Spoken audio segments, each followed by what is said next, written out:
Just a quick intro. No long 13-minute intro. Oh. Just a quick intro. No long 13-minute intro. But don't worry.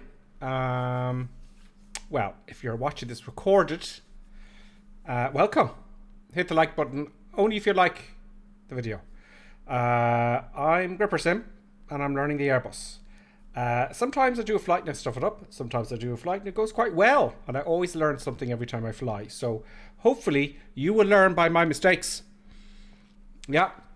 So I'm learning while I'm streaming. And everybody on the Discord helps out. The followers help out and stuff when they see me doing something wrong. The last flight I did was yesterday. And I descended too late. So I had to go around and do another approach, and it was all very panicky. And well, it wasn't panicky. It was just more of a, I'm not one of these streamers who know everything about the AirBus. Absolutely not. So we don't know if this flight's going to go well or not. We don't know. I don't read manuals.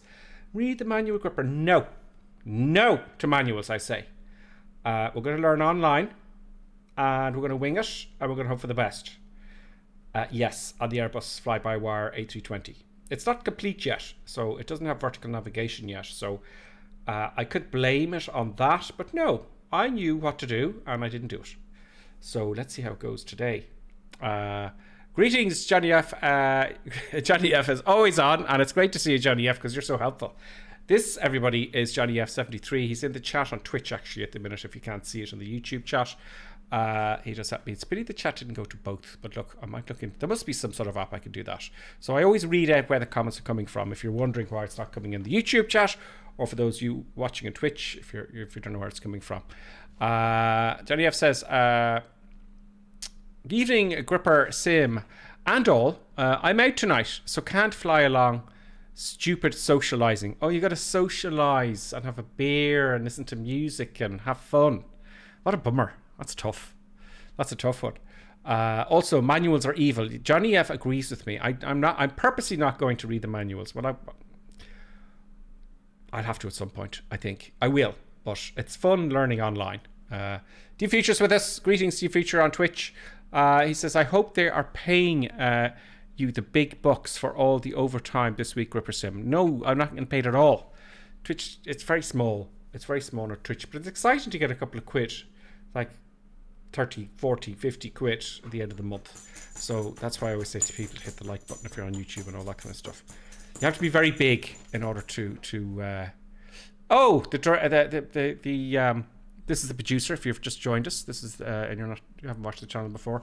The producer runs the show and tells me what to do. Yesterday, the producer jumped on my arm and I got it on camera and tried to stop me from taking off. It actually was the day before yesterday because I took off with the doors open. And the producer knew and tried to stop me, but I couldn't understand doggy language. So yes, that's the producer. I'll switch between that and the controls.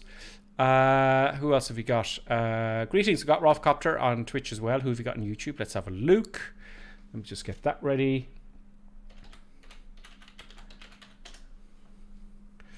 Let me see there. So I've got my essay written. No. Sorry about that. I'm just trying to get the chat here on YouTube. Why isn't it? Oh, there we go. Tried to stop me, but I couldn't. As you could see, I'm not au fait with this kind of thing either. Who we have on YouTube? We got Travis. Travis, yes, you're the first comment. Thank you, Travis. Thank you very much, Travis, for joining us again. Anchorus, good day. Anchorus, good day. I bet you it's nice and sunny. It's getting hot in Australia. Summertime in Australia, folks. Ian Parlett is with us on YouTube. Greetings, Ian. And Mike Sierra 1959. Great, you've got the same November Mike Sierra. November Mike Sierra. You have the same tag on YouTube as you do in your flight in the flight sim, which is great. And Brian Barney, good evening. Or Brian Briney. Good evening, Brian. Welcome. So welcome, everybody. I will go over to for the chat from time to time. I do miss some messages because they scroll up and I'm trying to do something while I'm flying and I miss them. So don't be angry at me if I miss them. Because if I were to reply to every single comment, which actually happens sometimes, I miss something when I'm flying, and which is actually kind of interesting because sometimes I'm interested in the chat and I'm looking over here with to another screen, and I'm going, oh my god, 20 miles have gone by and I've missed my approach fix or my time to descend. That happens quite often. Yes, so you see me squirm then, and I get all very embarrassed. And I couldn't sleep last night. I couldn't sleep last night properly because I didn't make my approach into where we were going to. We were going to Southend in England, and I just kept turning and going, oh, I'm so annoyed. In fact, so much so, before I went to bed last night, I did the whole flight all over again.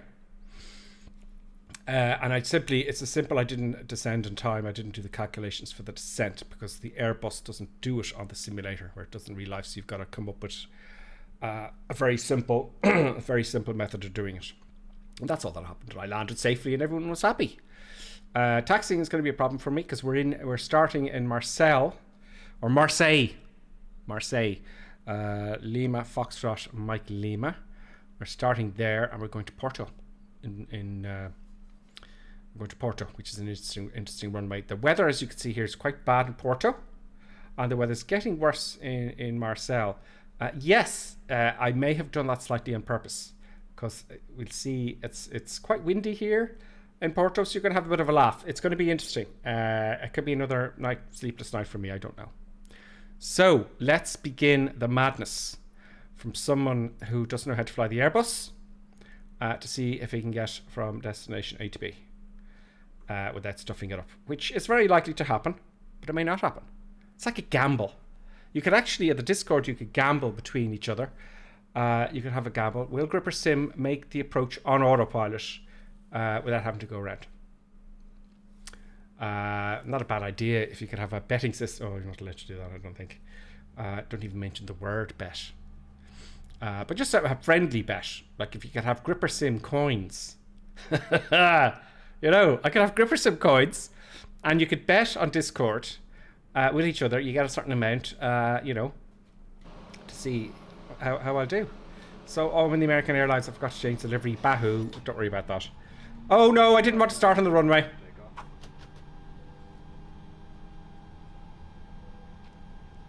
I didn't want to start on the runway. I wanted to do all the startups and all the taxiing. Will it keep the flight plan? No, I did not want to have that to happen. That's my mistake. But don't worry, for those of you who are going to join us in Microsoft Flight Simulator, it won't take long, and you can catch up and join us if you've just got home from work. And please keep the flight plan on the system. This will be interesting to see. If it doesn't, right?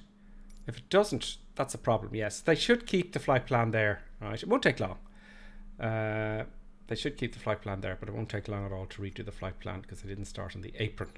So we are starting in Marseille. So Lima Foxtrot Mike Lima. Oh, wait, what was that? Lima Foxtrot Mike Lima. Yep. Let's zoom in here. And I have to physically see. I don't like the way it starts you on the runway.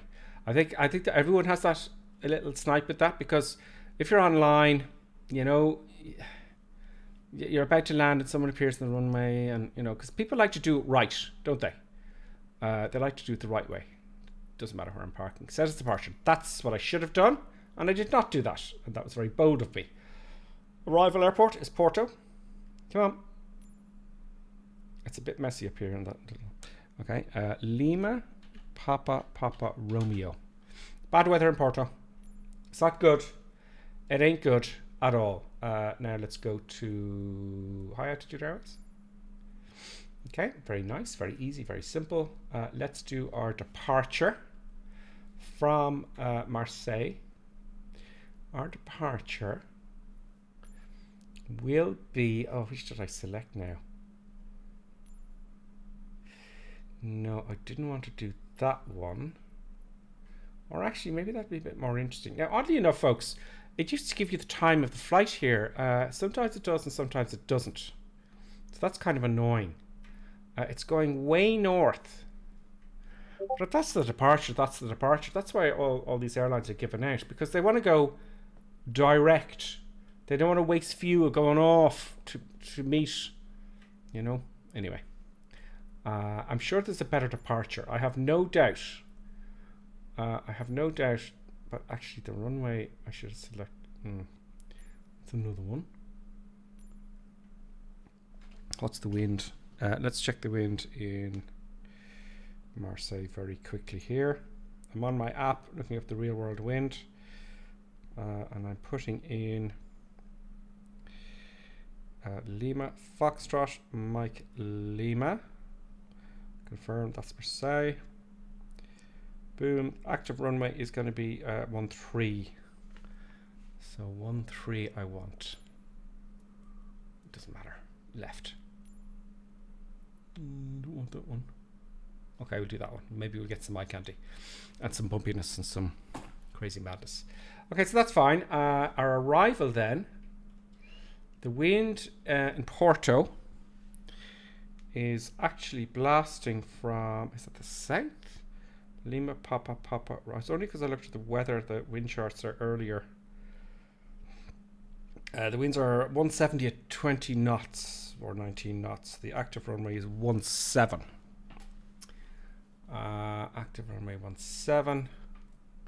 ILS 17, thank you. Boom. Oh. Yeah. Does that give me a bit of... Is there anything else? Right. That's an interesting one. Wow. So it's going to be a long-ish flight, not too long. We're not going too far, really. So that looks like you come down across the airport, and you come down, descend in time, and I better descend in time this time, hadn't I? Okay. Anyone disagreeing? Let's have a look at the chat very quickly. Okay. Oh, we got Mark Darko with us on YouTube. We've got Scanger Pilot. It says, I love the stream each night this week. Very enjoyable. I hope to get on and fly with you soon. Oh, you're absolutely welcome. Brilliant. Do join our Discord. It's incredibly friendly. I'd like to be in more on the Discord and chit chat with you all the time, but I'm busy doing this. At least I'm communicating here. So I'll do my best. Evening all, marketers with us. Okay, so I kind of looking over to say something to go. Jenny, you should go and sim brief. Yes, I should. Why can't I read? Should go and sim brief sometime. It's very simple and adds a lot of touch. I will. I just want to do it myself a little bit. I want to practice myself a little bit before I do it. I just want to get the hang of it. I don't want to not. I want to know even 10% of what's going on with that. I haven't even looked at it, to be honest with you, and I will. That will happen. But when, I don't know. So I think that's it, right? Okay. Let's make sure we've got everything in Lima Foxtrot Mike Lima Porto at the simple things. Lima Papa Roma, yeah. Only 17, right? Yeah, great. Okay, we change it in the way. If the wind changes, which it probably will not, we can change it in the way. I've learned how to do that. Yes, I have, which is great. Happy days. Oh, Deep Future, thank you. Is gifting a 1-tier sub to GripperSim's community. They've gifted a total of 2 on the channel. Deep Future, thank you so much. Deep Future, thank you very much. That's great. I appreciate that. And you gifted a tier 1 sub to Anchors. Why didn't that come up here? Did it come up on YouTube? It should go bing bing. Now I'd get rid of the doggy cam for you, just for now. If there's any activity with the producer cam, I keep saying well, it is a doggy. Producer cam. Oh, that's me. Where am I gone? I can't see my hands. Great, there, doggy cam's gone for the moment. I'm going to I'll twist the camera over to the controls later on. Of course, I didn't change the delivery, but don't worry about that. Now we're at the gate. Let's have a look at some eye candy in Marseille. Very, very, very. There's Danny Boy. Welcome, Danny Boy. Danny Boy's flying along with us, folks. Danny Boy is with us. And I kind of pop out and look around on the way and see who's with us. Lonely Reaper's with us. Greetings, Lonely Reaper. Who else to come along? Helicopters with us. And yeah, brilliant. So you can all join online. There's plenty of time. Marseille, everybody. I should really start downloading some airports, shouldn't I? And that will happen. I will start downloading airports. Okay. That's everyone that's popping up in my area there. So, let us do the checklist. I'm using the AirBus checklist. I don't know if I kind of went, I've written on it, it's getting a bit messy. I'm using the checklist by Fly-by-Wire themselves. The new checklist for Fly-by-Wire mod version 1. I don't know if you can get that anymore. It's a simplified version for one person. So, you can all hear me. Great. Happy days. Hello, Lottie Ripper. Let's have a look at YouTube again. And who else have we got it with us? Bakerfly's with us. Oh, Bakerfly, greetings. Travis is with us again. Excellent. You're all here. Great. So, Parker Brake set. I have the actual Thrustmaster controls here, but I can't get the camera over to them because I have so many controls around here. I will be doing a video. I know I've been said this for God knows how long. The studio isn't finished. It's just finished. Look, I'm gonna do another one. I'll do a studio video one day. It's only fair, you know. So flaps are up, so you can see the controls and all that kind of stuff. Good, good, good. The engine buttons aren't working. I'll remember that this time. Why aren't they working? More time to spend doing that, which saddens me.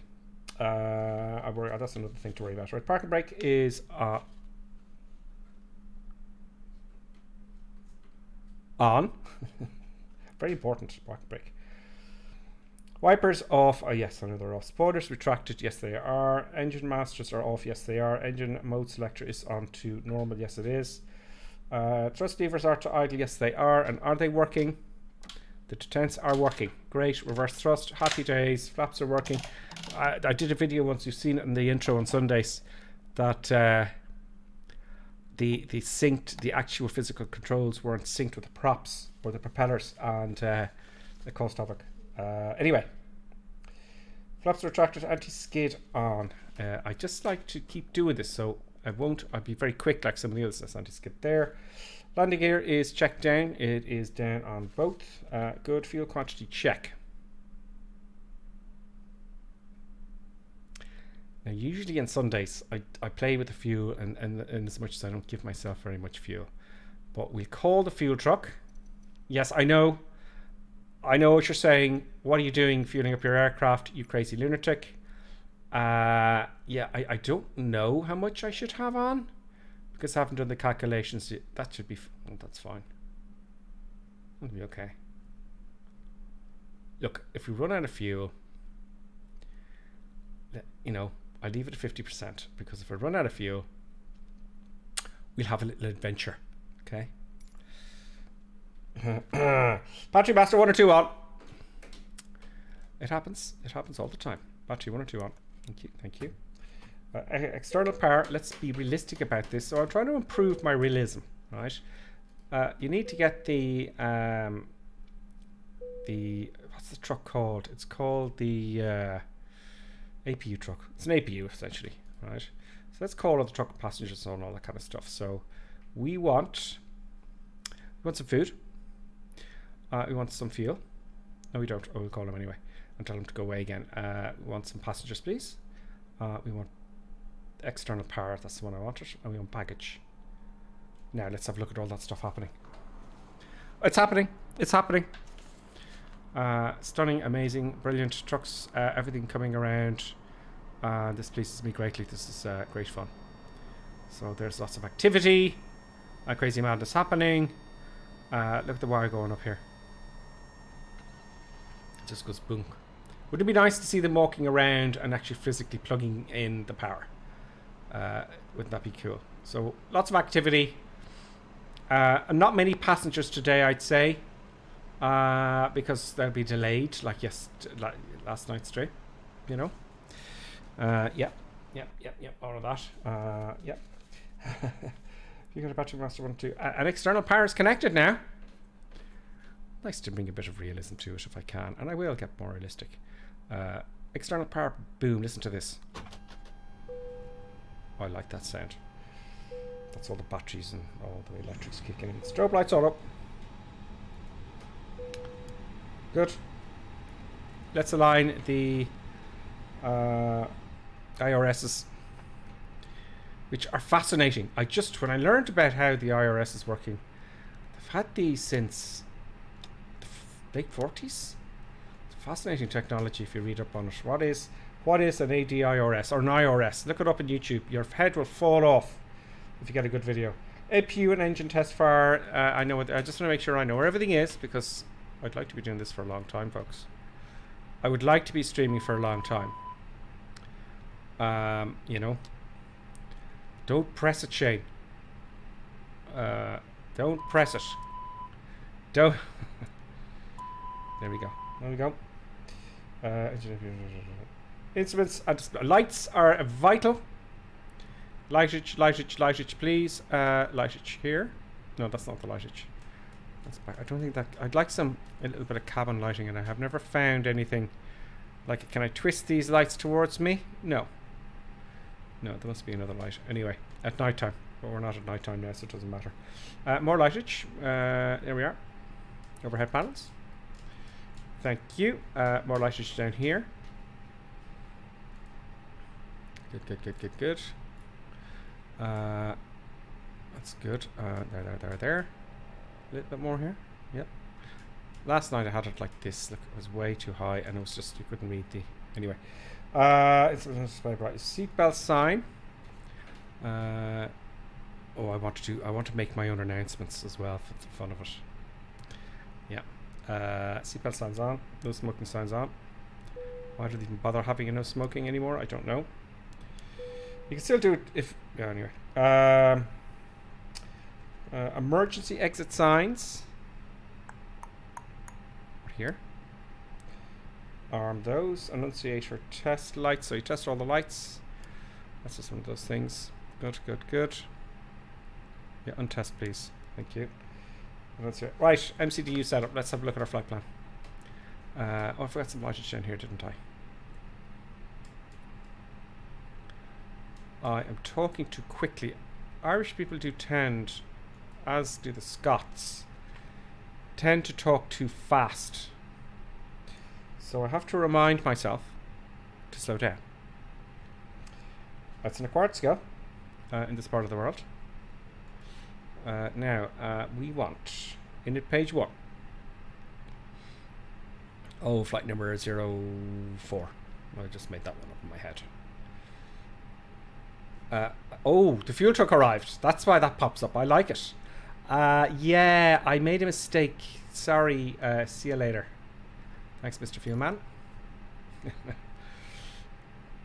Clear. 04, I said. Oh, flight number in use. Interesting. Fascinating. 0004. Boom. Cost, it's not integrated yet, but I put in 50. Cruise level will go to 37,000 feet. Flight level 370. Temperature, that's fine. That makes sense. Let's go to flight plan. We've got 817 miles, nautical miles to go. So what I might do, what I will do is I will add a bit more power so we'll get there quicker, okay? Because it'll be a long flight, 2 hours. I'm going to try and speed that up as best we can. So I'm going to take a note of that and see how I can speed up the flight. And what we'll do is we look at, we'll see if we can find the wind, the upper winds, the lower winds, and see which, sometimes the upper winds are lower than the winds high up are slower. See if we get a tailwind, all that kind of stuff. So 2 hours and 2 minutes. I'm just taking a note of that here and see if we can shorten it. Okay, fair enough. We've got lots of stuff to talk about anyway in the chat. Flight plan seems fine. I know what I can do is, just if you're new to watching this, just because I've learned this already and I may as well just show you. If I want to check my flight plan, I go to plan here, over the button, and while keeping these 2 windows, I can hear just now.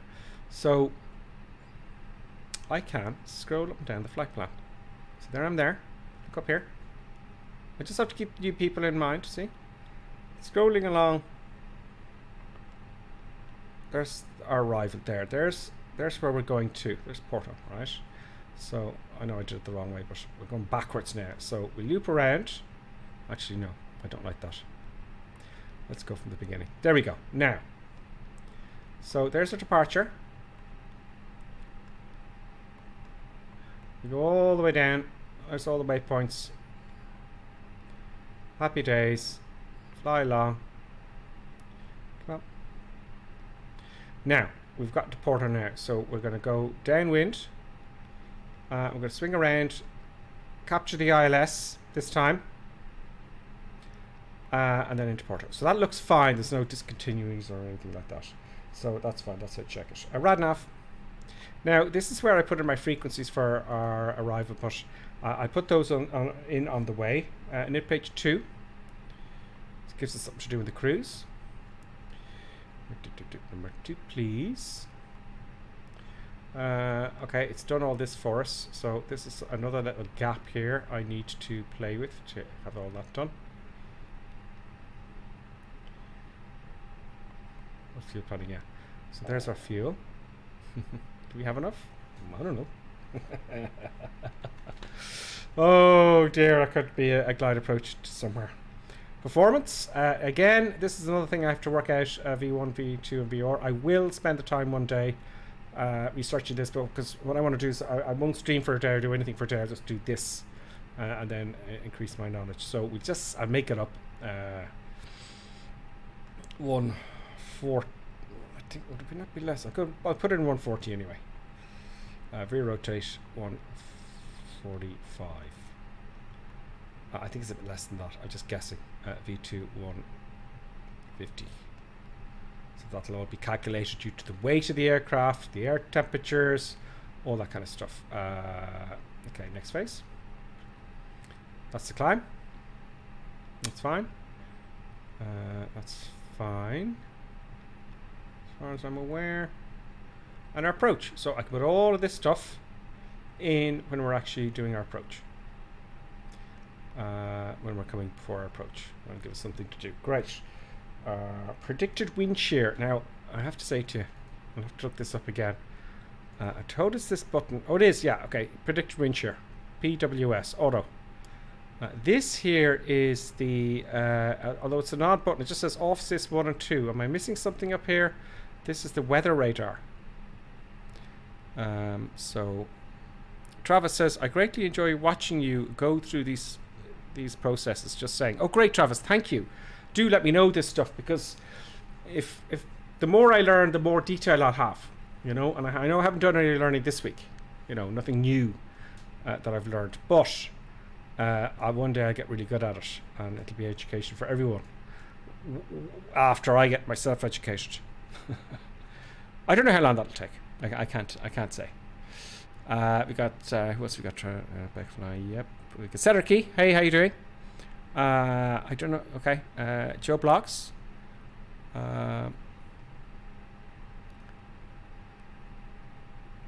Great. Joe Blocks just says he was in the Canaries. Great. Eric is with us as well.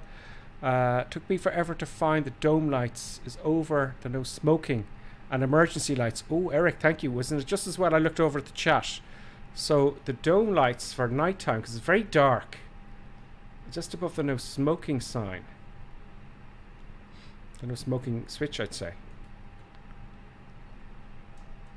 Okay. Okay, can I just try one thing here? This is something new now, and I thought I put that on many times before. Yeah, okay, so it's still, I thought it would be brighter, you know, it's still quite dark. See the corners here? Sorry, I get, see this area, you know. So, I don't know if that's, maybe it's not activated, you know. But, well spotted. Yeah. Let's go back to our original time. We want to be arriving in the evening, just to get that golden hour, no? Good, that's that done. Cabin door lock. Cabin door. I did this the other day. I just saw it. I said, "Oh, I closed the door." There it is. Cockpit door.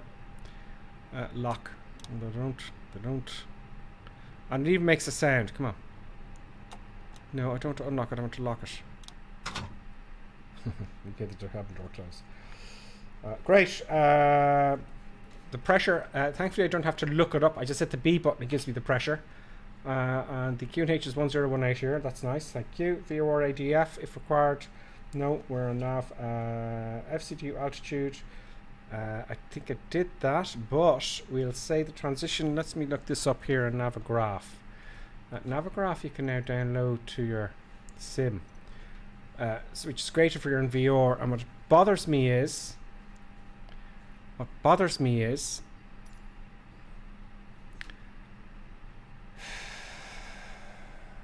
makes you log on every time. So I'm going to come out. Just reset that. Great. I'm going to go out to Navigraph here on my other window. And we are going to have a look at that.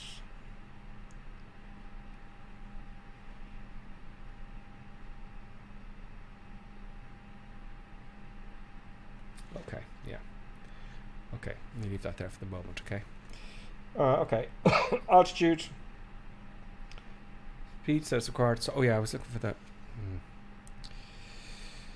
Marseille, Lima, Foxtrot, Mike Lima. Pop that in. Out to the, that'll do an approach. I'm just looking for the transition altitude. By ATC 5,000 feet. Okay, so 5,000 feet. I'm going to go to that 5,000 feet initially. The transition altitude is when you go to standard setting of 1013, which is, so then everybody's at the same setting, so they're at the right altitudes.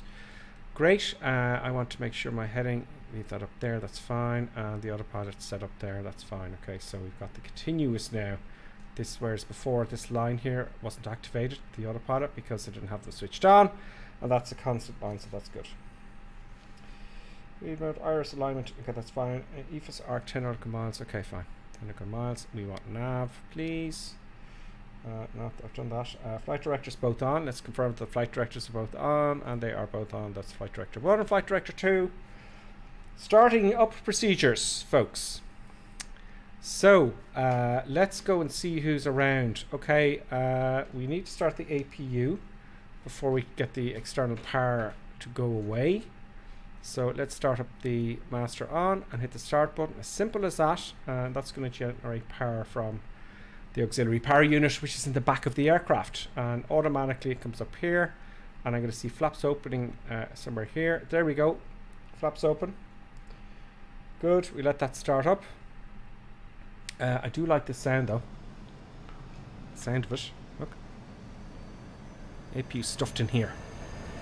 The auxiliary power unit.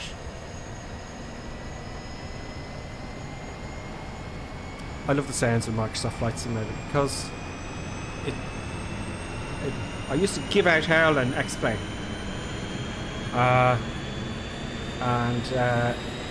It sorted it. It's only getting better. There's the APU starting. Let's swing around for the engines. Let's tell the all that stuff that's hanging on to us. Let's get rid of the doors on the truck.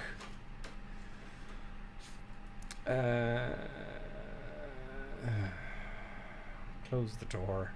Get rid of him. Get rid of external power. 2 doors are still open. Is that an indication that the doors are open? Let's just check, shall we? Now we know it's up to the head burster to make sure all the doors are closed, isn't it? The aircraft. What does the thing? Oh no, it's on the sim itself, isn't it? It's here. So check the doors. Yes, all the doors are closed. So no one's going to die this trip. When we reach our cruising altitude, at least. External power. Okay, so where was I? APU's on. Crew oxygen supply would be nice. Soon they'll have a blackout for that if we don't switch that on. There we go. It's on now. We leave off the passengers. Fuel pumps. We need all those on. Boom, boom, boom, boom, boom, boom. Air conditioning. Yeah. Nav lights. I don't even know where the air there's the air conditioning here. You know. Backflow. I don't know what that is. Cockpit. A little bit chilly keeps you more awake, doesn't it? Forward cabin. Very, very hot. Aft cabin. Very, very, very cold. Would it be great if there'll be mods for this. People start complaining, it's too cold, it's too hot. Yeah, so that's going to be tough. It's going to be a tough 2-hour trip for the passengers. I'm so cruel. I'm bad and I know it. That's what they get. That's what you get, passengers, for paying €5 to get to Porto. I wonder if the pilots in real life actually, have a bit of fun. Let's make it really, really cold or really, really hot. If they have a bad group on board, if they have partying people, because Ryanair's so cheap, sometimes you get a dodgy group on board. I have no doubt about that. I wonder, do they play with the temperatures? Navigation lights. Yes, I would do things like that. Yes, yeah. Navigation lights on. Nav lights on. No, I wouldn't. Even enough to deal with. Once APU available, APU bleeder on. APU is on, and we want the APU bleed on. We're looking here. So, no. APU bleed. Why can't I see it straight away? There it is. APU bleed. So that's going to supply ram air to start those other our engines. It's going to pump air down into the engine, spin the fan, etc., etc. That's what that does. External power off. Good. Excellent. Happy days. Beacon light should be on, because we're going to start the engines now and push back.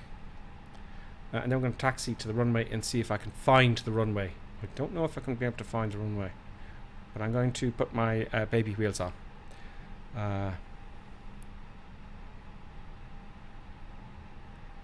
Okay, great. You're just talking amongst yourselves there on YouTube. And excellent. Great. Okay, that's read them all. Great. Beacon light on to warn the people on the ground that the engines will be starting. Now I'm going to read this checklist properly, because we know what happened last time. Engine mode selector to start. I forgot that one day because I went, I just hit the 2 buttons. I have a little control here. So start. There we go. You can see the air conditioning turned down there. Let me turn that to norm. Now listen to the air conditioning. Okay, listen to the shh. Right. When I put this to start, listen. It goes quieter. Why is that? That's because it's using all that ram air to start the engine. That's why. I presume so. Maybe presumptuous is not a good idea in aviation, but I'm presuming on the simulator here. Big light on. Okay, engine mode selector. Engine 2 master on. That's the right engine. Let's have a look here at the gauges here. And it's happening. Things are happening. N2 is starting. That's the inner fan. That's kicking off, and now the outer fan, the big fan, now is starting up. Let's have a look at some eye candy for the engine starting. There we go.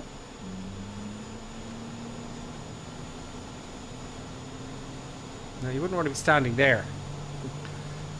You'll be sucked into the engine, and it'll be all over for you very quickly.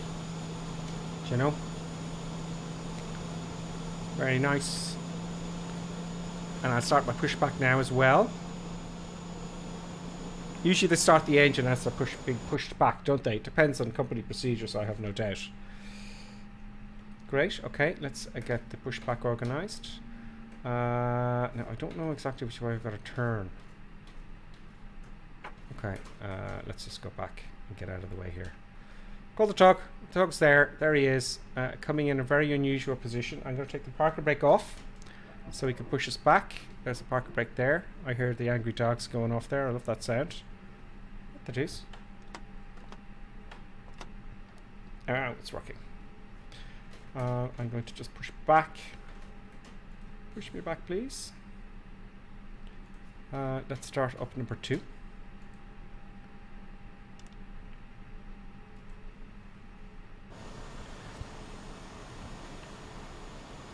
There's number 2.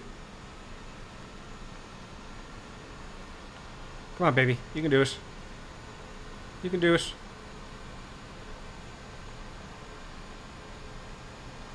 It would be great to see the inner fan. There we go. You can see the inner fan. I love the sounds of the Airbus. Very good. Very nice. Nice busy airport. I love to see a bit of activity. There we go. Any more activity? There's there is Solo Club, Soglok. I don't know if they're with us. We'll find out soon enough. There's usually a few others. It does take a while for the tags to come in. I don't know if that's a bug or what's going on. Now I'm probably going to turn the wrong way, but let's just try and it's 50-50, isn't it? I'm going to look at the taxis now. I'm going to figure out how to get to the runway. You really like American Airlines, Angry Aaron says. No, I just didn't change the delivery. You know? Let's stop, push back, halt, go away, Tug. Park and brake on. Let's sort out our taxi now. To my embarrassment and shame, I'm going to my embarrassment and shame. Okay, let me just. I gotta put my baby wheels on. I know. I just don't have the map and all that kind of stuff sorted out yet. I know it's disgraceful. Navigation aids. Well, this will be helpful for everyone if you're new to this flight simming. You know, how do you get from the taxiway, these big international airports? You can use your taxi ribbon. Oh, taxi ribbon. Little taxi ribbon for GripperSim. No! Resume. Nearly. No! Let's go to clearance and ask for clearance. Request IFR clearance. GripperSim clear to Porto Airport has failed. Takeoff runway. What? Oh, as filed. Yeah, I said that. That happened. Takeoff runway 13L, climb 11,000 feet and departure frequency, acknowledge. They cancel your clearance if you don't read it back. Squawk 124.5. Takeoff 13, climb and maintain 11,000 feet departure. Squawk 0472. 0472. 0472. What does it feel automatically? Great. Our altitude, we want to make sure we're going to 11,000 feet. So we're going to go past our transition, which is 5. And I set that. Let's tune to ground. And we're going to get taxi instructions next. I'm going to try and write this down now. Request taxi IFR. I've done that. I want taxi instructions. Oh, there we go. Taxi IFR. Okay, great. GripperSim, taxi and hold. Oh, I better reply. Okay, taxi and hold short when we want the via. Right, so Golf 5, Charlie 5, Delta 4, Charlie 3, Charlie 2, Charlie 1, GripperSim 1, 1, 2, 3. Okay.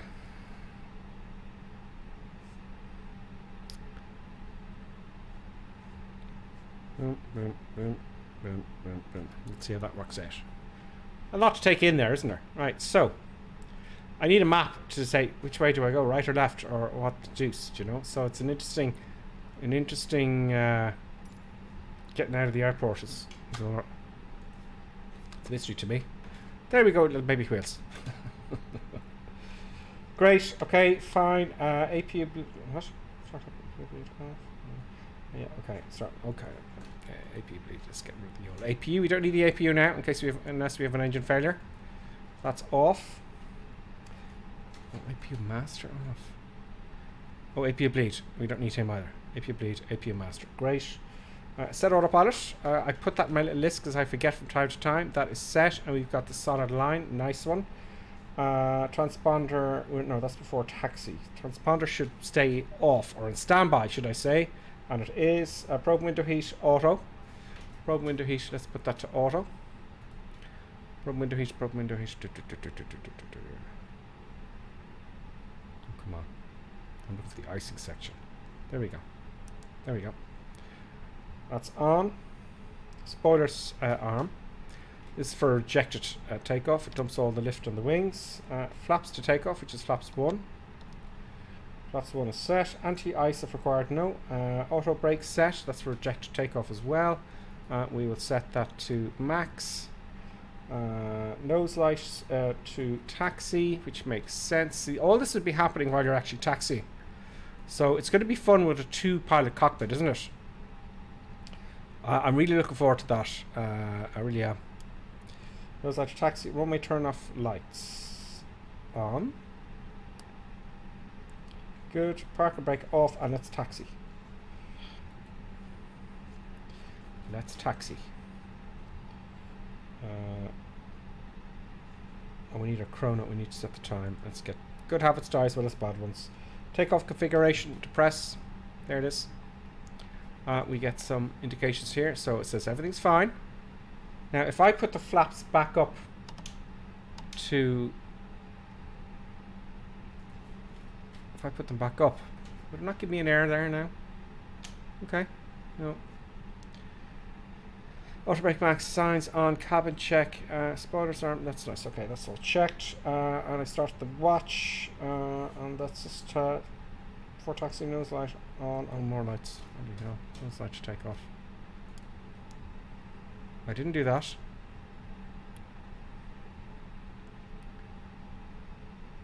It should be on taxi. Oh, that's before takeoff. Okay, great.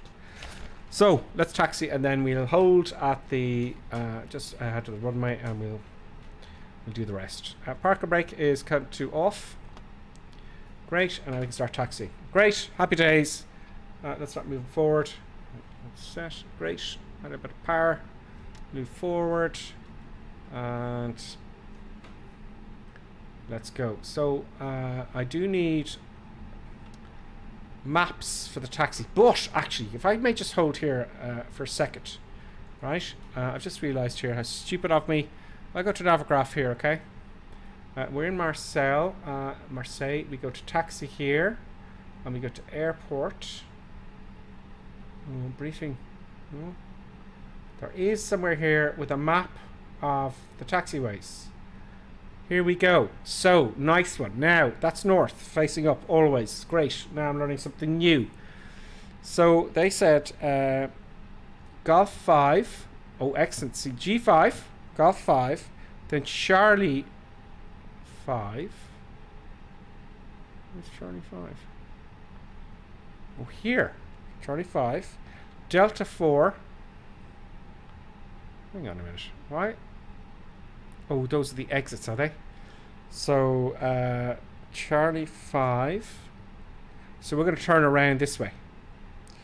Delta 4. There we go. Charlie 3. Charlie 3. So we're going past here. Charlie 3. Charlie 2. And then to Charlie 1, which is down here. Right to the end of runway 13. So we're going to come down here. And then down here. Now I have it. Excellent. So as I'm going to go now, I'm going to keep the training wheels on with regards to taxiing. I'm going to look out for the signs. I would bet you this is a mystery to new pilots. Golf 5. Great. That's I want to be on Golf 5. See it there? Then it says Charlie 5 is further down this way and C5 is further ahead.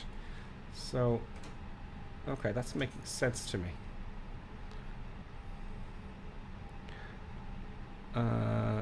Angry Aaron saying your cam is a bit blurry. Oh, the face cam, it does that. Like if I put my hand up here, it'll focus on my hand, and then it's out of focus for a bit, and it'll focus on my face again. It's autofocus. So but thank you, Angry Aaron.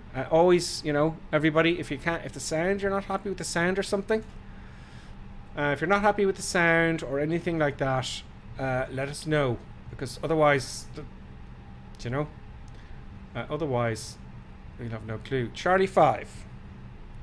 Great. Happy days. I'm looking for Delta 4, so I'm moving on to the Delta 4 taxiway, as I thought. So I think this just takes a bit of practice, doesn't it? But you need a map. And I would like to have it printed out physically on my knee. Because what I have here is I have a nice little pad here, look. Because you're always writing stuff down. And you can have it on your little knee pad. Because if you're on VATSIM, they're going to be giving instructions left, right, and center. Write it down. Write everything down. Write everything down. I did an IR test, folks, once. And the examiner started screaming at me. Yep. You've failed your test. You didn't get clearance, he said. You did not get clearance. Bring me back to the apron, he said, in a real aircraft, in a twin. And I had written it down. I always write clearances down. Everything's written down if the tower gives me an instruction. And I saw I had it written down, so I knew I didn't forget. So I said to him, no, I have it written down. And he said, no. He said, take me back. You failed your test. This is thousands of euros now gone down the tubes. Yeah? It happens. So I said, okay, let's call the tower and ask them to confirm that I didn't ask for clearance. And he goes, okay, go on. Yep. It can't happen. Now, whether he dozed off looking out the window or something, I don't know, but you could make your own decision there. So yeah, always write down your clearances. And I'm sure lots of you are on VATSIM because you're more experienced than I am.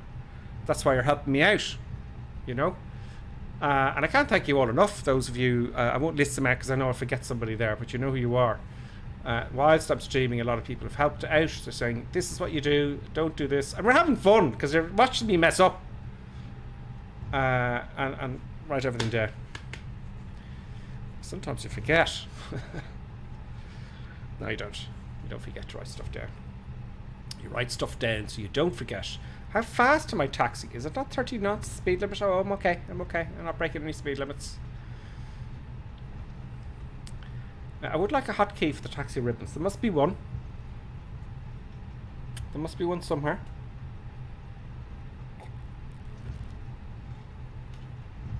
There's Danny Boy ahead. I'm going to stop behind you, Danny Boy. You stay where you are. We'll all take off together. So I'm going to put the parking brake on. And I'm going to do my checklist. Now this would have happened as they were taxiing, you see. So before takeoff. Nose light to take off. Let's just keep it as it should be done. Nose light, nose light. See, there we go. Nose light to take off. Landing light on. This is as you're entering the runway, of course. Let's do it in 2 seconds. TCAS. Yeah, you wouldn't normally do it here because then people coming into land will get the warning. Do you know what I mean? Especially if you're queuing. If I'm queuing here now, right? There's Danny Boy head. If there's someone coming into land and I turn on my TCAS now, in reality, they'll get a TCAS warning and they may have to go around. Yeah. So you'll be doing that as you enter the runway. Do you know? You wouldn't be doing it here. So if anyone gives out to me for putting it on too early, you know why. Transponder is on as well, so that's great, and I got the right squawk code for the transponder. Is that armed? Yes.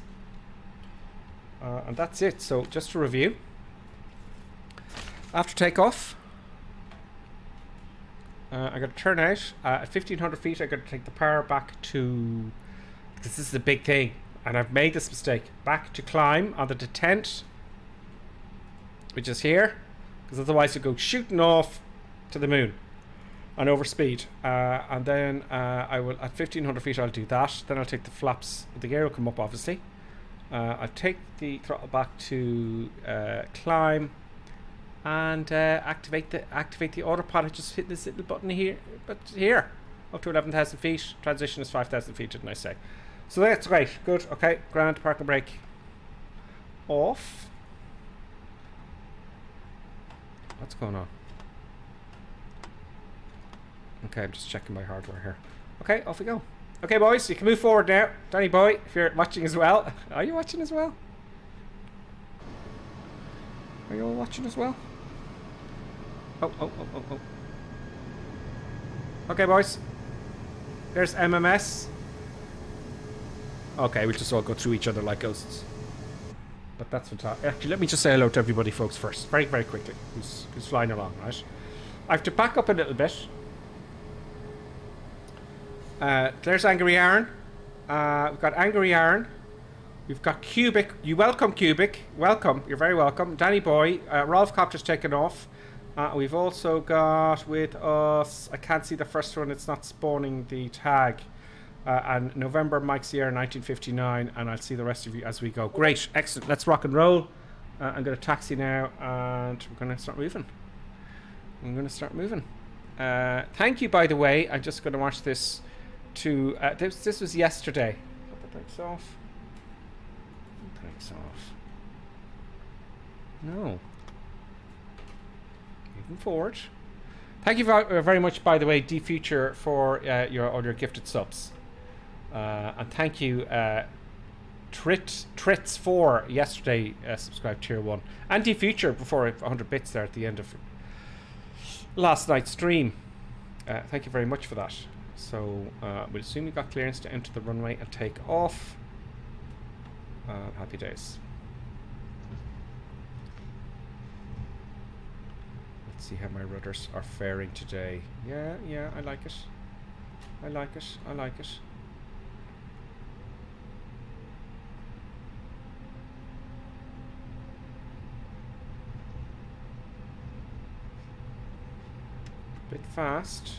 Bit fast, but we're going to do rolling start like a Ryanair. 40% in the power. Roughly. There we go, that's stable and full power. All the way forward. I love this bit. Decluttering. I like this bit. I love the way that if I get on the center line, you can hear the nose wheel going over the cat's eyes. V1. Rotate, I think. Very nice, gently. Up we go. Positive rate. Gear is coming up. Good. My eyes are inside now. On 15 degrees. Gears up. Feeling good. Following the flight director. Flaps coming up. And take the power back to climb. Back to climb. Good. And activating the autopilot. Boom. Hands off. Go to sleep. Have a nap. And that's it. Practically. Got the flaps up. No, they're not. I used the wrong controller. I was over here and I didn't put the cam on. Darn. Anyway, it's no big deal. I have 1, 2, 3 controllers. And I took the flaps up in the wrong controller. So we're away. No harm done. I don't feel bad. I'm glad I caught it. So I'm glad I caught that error that was sitting there waiting to happen. Let's have a look at a flight plan. Activate approach? No. Flight plan. Okay, so I said 2 hours for the flight. I'm going to restart the chrono there, okay?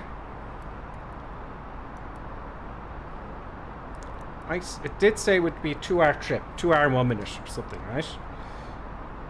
So I'm going to try and make that a little bit quicker.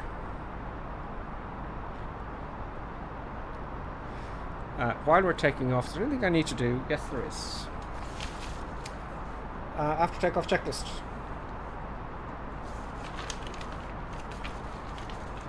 Okay, gears up. Yes, it is. Flaps are retracted. Yes, they are. Thankfully, I caught that one. Spoilers, disarm. So disarm the spoilers. Boom. Thrust is set to climb. Yes, autopilot is on. Nose light off and runway lights off. Nose light off. Runway lights off. During the climb. Okay, that's fine. That's later on. So, takeoff checklist complete. Yeah, don't I sound fancy? QNH is still set. Oh, transition. Wow, look what happened. A little bit late there with the old transition altitude. Okay, a little bit late. So we've got our barometric set. I'm going to leave this on normal. Above 10,000 feet, landing lights off. We're coming up to that now, so landing lights, let's just be strict about it. There we go, 10,000 feet, and landing lights come off. Retract actually, just cause drag. Anti-ice is required, we're going to leave that on. Seatbelt sign off. Do we need that high on? Wow. Just, for me, it happened so quickly. You know, it really did. Seatbelt sign off.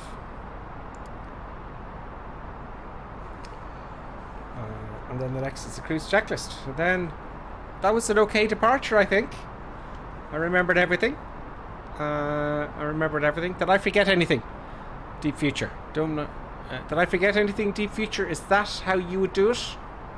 Is that how would you give me marks? Besides the taxiing bicycle wheels, the taxi ribbon. Besides that, I know there's a lot more. Seems good to me, Deep Future says. So there's more to it, obviously, than this. So the taxi, and the mass and balance, and the fuel. And there's a lot more down here. I am sure in the flight management computer, but I've got the bare essentials down here. Now I'm going to try something new. We are now on this waypoint here. Right. Surg.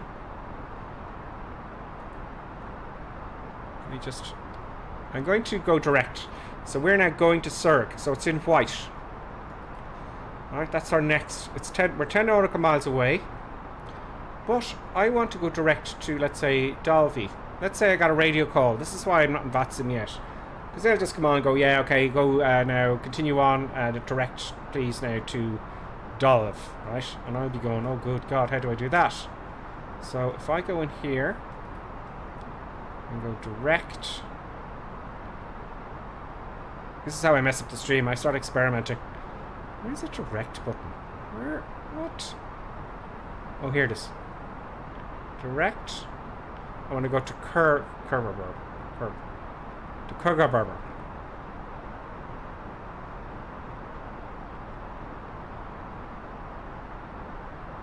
Has that done it?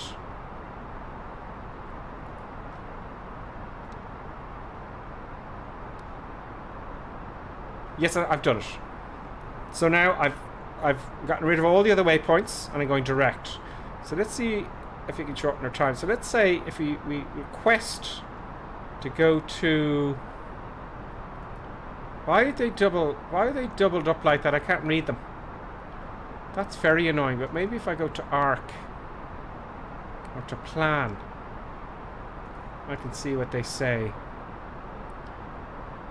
Let's just go to LATAM. I just like to see it here. I think there's M there. It's very annoying. Okay.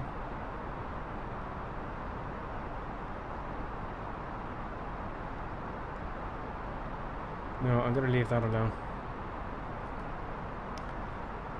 You see where I'm at here? You see where it's doubling up here? I don't know why it's doing that. Mean.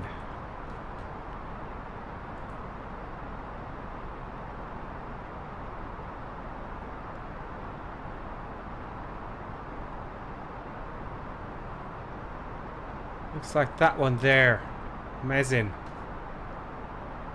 Okay, let's go direct to Mezzin now. So, direct to Mezzin.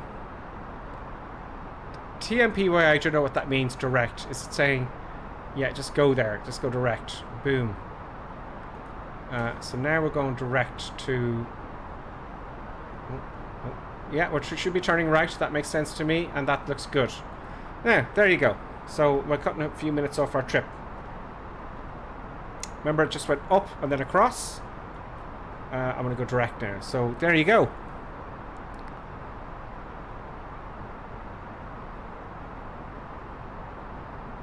Robert Thibe says, sigh. Why can't I just watch for once? Firing up the sim now, trying to follow in longitude. I know, when you see someone playing the sim, I'm the same. I go, oh, I want to sim now as well. So, you know, I want to join, I want to start playing. Or simming. But it's odd, really. To us, this is a game. Now, it's a simulator game, but it is more of a simulator than a game. So it's quite technical. And there's a lot of depth to Microsoft Flight Simulator. But to us, this is fun. The pilots who have been doing this for more than maybe a year or two, a lot of the ones I've met they're going, I just want to get home, Shane. You know, I just don't want to do it. Yeah. They're not interested really anymore. I don't know why. Maybe it's the fun could be sucked out of it for you very quickly in the real world because of the pressures you're under. I would imagine. Some people still love it, but I've heard some unfortunate, you know. But there you go. We are now at 11,000 feet, and I, you know, if I had a radio now, they would have said now, GripperSim 123, please climb to 27,000 feet. So we're going to go up to 37,000 feet. That's why VATSIM's great. 37,000 feet, and off we go. Hit the up arrow here, indicating pushing the button in or away from you. And now it's starting to climb. Happy days, we're now climbing. We got the TCAS working. So there is one of you guys following me. And you're 7,800 feet above me. This one is 7,000 feet above me, and they're all climbing. This is somebody else descending below me. They're below me at 1,200 and descending. Is it 1,200 feet? There you go. Let's have a look at the chat. Let's get some eye candy going. And then have a look at the chat. Ooh, look at the scenery, folks. This is real world weather. Let me check for you. We want real world weather. Sorry to... Oh, no, I didn't want to do that. I'm sorry, folks. That takes you right out. I'm sorry about that. Takes me right out anyway. I shouldn't have done that. I should have gone to the menu. Weather. We got live weather. Okay, that's fine. So, enough of that. Eye candy now, please. And where's everybody else? Let's have a look at the chat first. Yeah. I'm going to have a look at the Twitch chat first. And we have...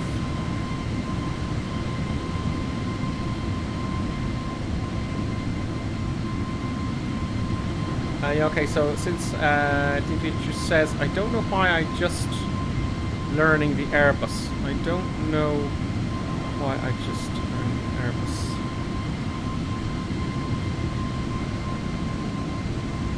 Oh, I think maybe it was a typo. I don't know why I just keep learning the AirBus. Well, it's interesting. I found it interesting. Very interesting. First time chat. First time chat for James Beardwell.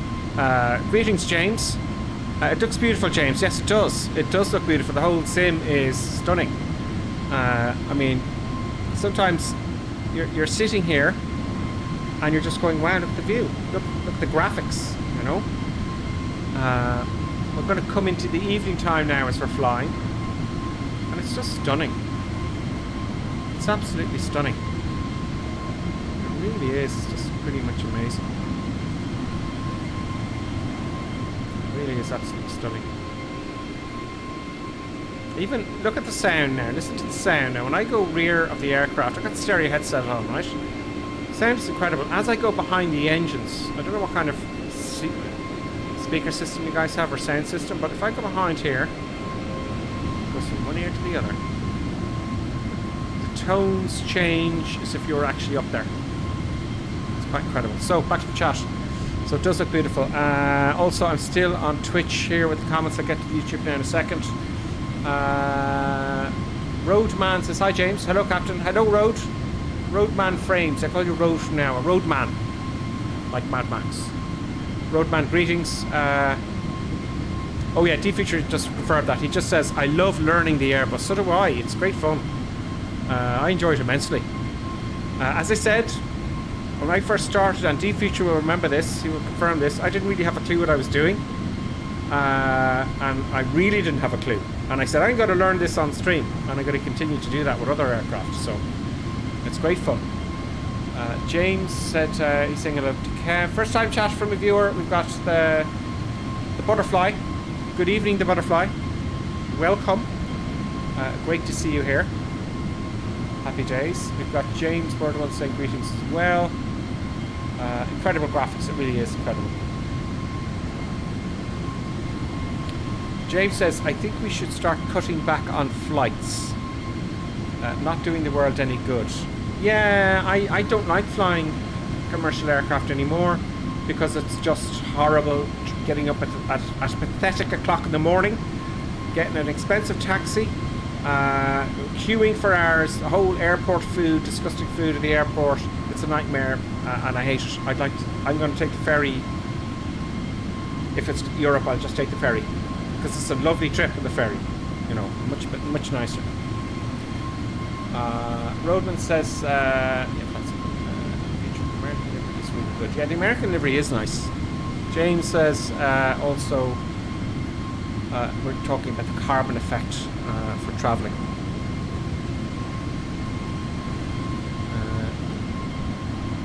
James says, how did you deal with the famine? Was it the famine? I'm starving. I haven't eaten today really a little bit. But I'm still quite hungry. How are you dealing with it, James? How are you dealing with it? Oh, James is not happy. He's glued himself to the M25 because he's sick of it. So he's on the M25 in England, London, and he's just he's not happy. James, are you on the M25 whilst queuing in the traffic and watching Twitch? Is this what's happening?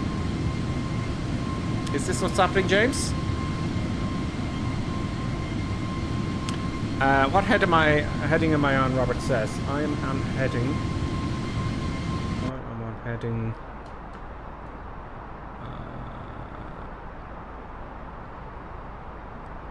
Oh, I wonder. I am on heading. Pretty much 330 will do. 330. We're going to take a turn now to the left. 330. That's where I am.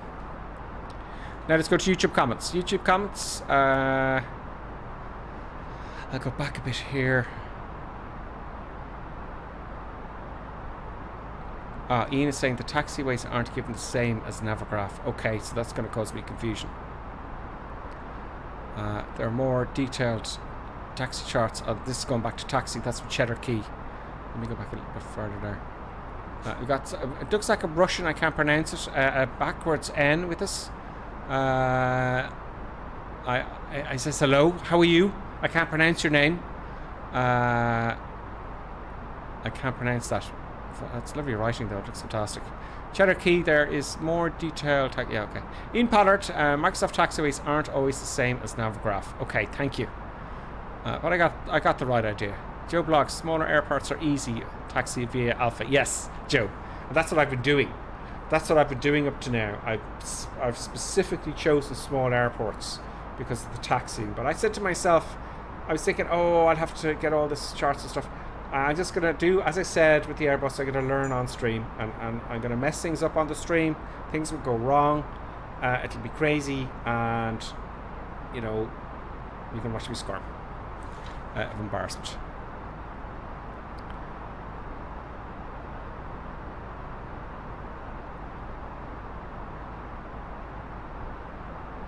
Travis is on.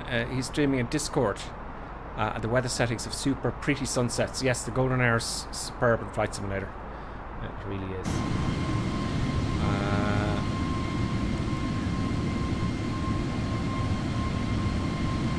Let's go too much. I'm gonna miss some comments now.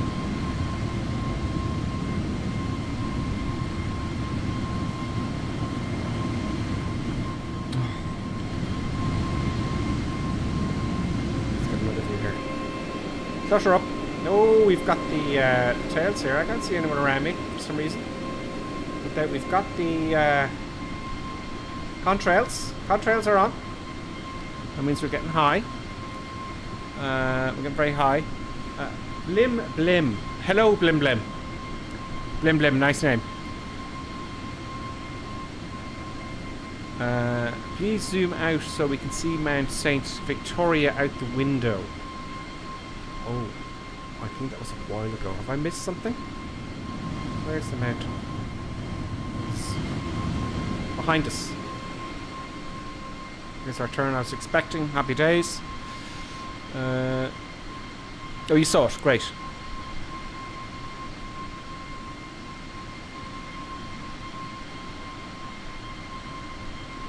Oh, the taxi lights are left off, are they? Okay, I'll have a look at that now and just make sure. Savan W. Want to sim also, but the CRJ takes ages to load. Does it? Yeah.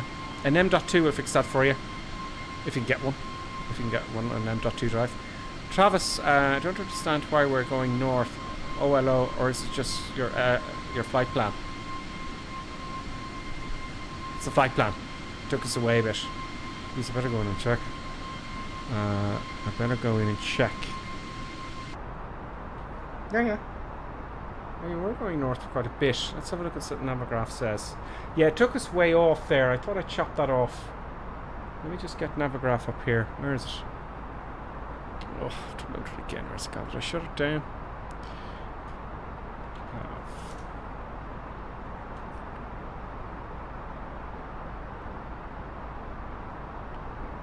Yeah, I remember. It took us up here. I thought I chopped that off. Damn it, I didn't. It does take us up here and then across. And that was the flight plan, which I thought was very unusual. There's another one that takes you down to the sea here and then across. Should have gone down here maybe. But yeah, I went up north and I thought I cut that off. I did not. Anyway, we're on our way. No wonder it takes 2 hours. No wonder it takes 2 hours.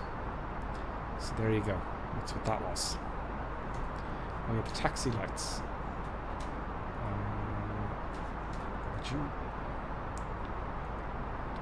Taxi. Oh, I didn't switch them off. You're correct. Thank you. It's a finicky little button that, you know, you can buy I'd love to have it actually. But it's like $2,000, I think. You can get a USB overhead panel for the AirBus and just go click. Easy. With the mouse, it's a little bit tricky, isn't it? A little bit tricky. Okay, great. What's going on here? Okay, no wonder I'm going around in circles here. It's going around circles around Mesvan here, right? I was outside the aircraft chatting, so now I'm going around in circles. Have I been going around in circles, folks?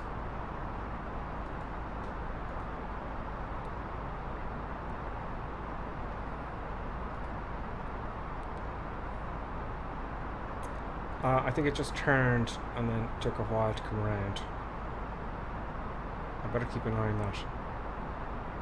I was really, I couldn't read it. See the way it's doubling up there, folks? I couldn't read the text. So I thought it was this one. I said direct to here. But no, it's to here. Alright? So I couldn't read the darn thing. That X here, I'm presuming, is the top of climb. So I didn't really save much time, did I? Let's see if we can save more time. Is there any other way? It's pretty much direct from here. Yeah, it's pretty much direct. So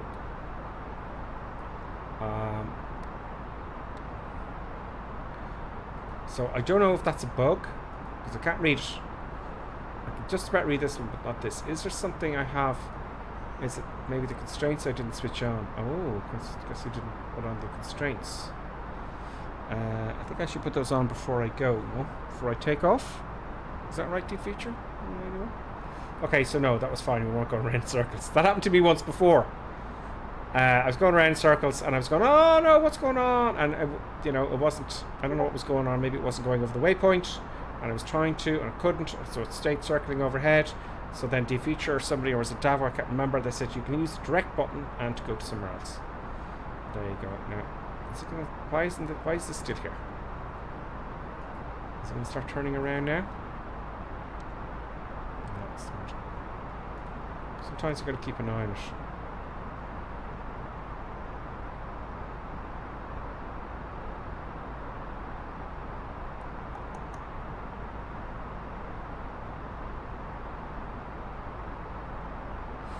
I just want to make sure it doesn't start turning now or something. I thought that one would disappear now. Okay, so we're on track, that's fine. We're on track.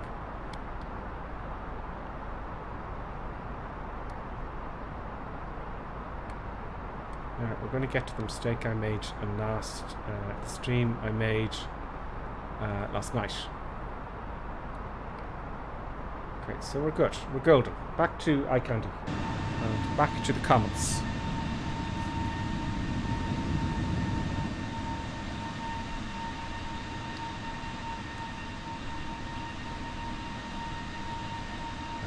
There's everybody. There's Bakerfly there. Let me say hello to everybody very quickly before I go back to the comments. There's Bakerfly. There are new people there. I don't know if they're with us or not. There's Red Kite, Zway Racer. I don't know if you're with us. Lots of new people joining. We're on the North European server, by the way. There's a lot of other people over there. These are just people generally flying around a lot. Angry Aaron, I know Angry Aaron. He's one of Rovcopter. What's that? Oh, look at that. There's someone going off happily doing their trip. There's SWR 2391. They're off on a little trip. How cool is that? Look at the contrails. How cool is that? Look. That is really quite cool. Hopefully we'll have some more of that. I'm just going to zoom out a little bit. I love that view. Stunning. Now, what? Yeah, the comments. So, we were going to. Yes, I was on YouTube comments there. Where was I?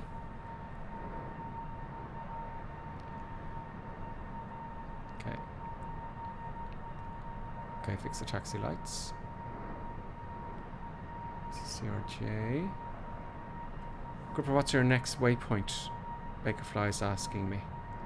My next waypoint, Bakerfly, is I'm actually MEN, MEN, Mike Echo November. It looks like, but no, I don't look at the flight plan. Sorry, November. The next waypoint is November Echo Alpha. There, I leave that there for a second, just in case you're still looking for it. Agris, learning more from watching you, figuring things out on the fly compared to step-by-step tutorial. Oh, great, Agris. I hope I'm pronouncing that. Anna Curious. Is it Curious? Just let me know in the chat how to pronounce it, because I don't. I did this to Flying Pirate. I was calling him Flying Pry 8 for like months. Oh, here's Flying Pry 8. Agris, yes. Great, I'm delighted you're learning from my mistakes. Because I am. I am. Newrest Pilot. Or Platt. Hi, how are you, Newrest? I can't pronounce them all. I'm shocking. I'm flying the Airbus A320 Pegasus work in Istanbul, Turkey. Have a nice flight. Oh, you actually fly it for real life. Nurset Polat. Yeah, great. Maybe you can give us some and also in the chat tell me how to pronounce your name, because I won't forget. Also, you're saying before takeoff turn anti-ice turn on wing ice and engine. All right, okay. So the reason I didn't put on the icing was because I wanted to see what would happen if ice builds up on the simulator. I want to see. But so should you leave the icing on throughout the trip? It's that I don't know yet. I'll have to find that out. I know it's down to company procedures and stuff, but I don't know. I leave it off on purpose to see what happens. I want to see it build up. It doesn't create weight of the aircraft, doesn't disturb the lift, etc. etc. Travis Montgomery, and it does it very well actually, because I was flying a twin and I could see I was cruising along, and all of a sudden the airspeed indicator was blocked, the pitot tube was blocked, and then the angle of attack of the aircraft started to increase, and I'd have full power on, and then no, you're going to stall. It works very well in the light aircraft, up to now anyway. But brilliant to have someone who actually flies the Airbus, keeps informed. Do you know? Don't go away. Travis says, I keep losing your nameplate and I can't keep track of you. Travis, it's a pain, I know. The nameplates keep coming and going. Even for me, you know, if I put on the nameplates now, I can't see anybody. Did I switch them? I don't know if I switched them on or off there. There's got to be someone around. There you go, that's on. So there could be someone flying right beside me and I won't see the nameplate. I think Microsoft will have to say, look, if there's people within 100 miles of you, show it.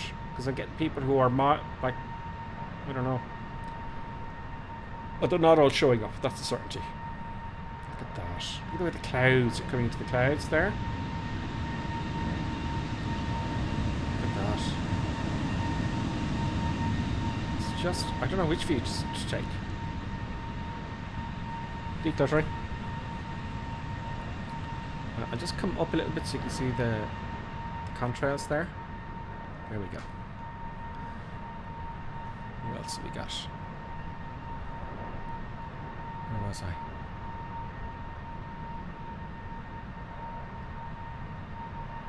Well, Bakerfly says I've been going left for a while. I was, wasn't I? I was going left for a while.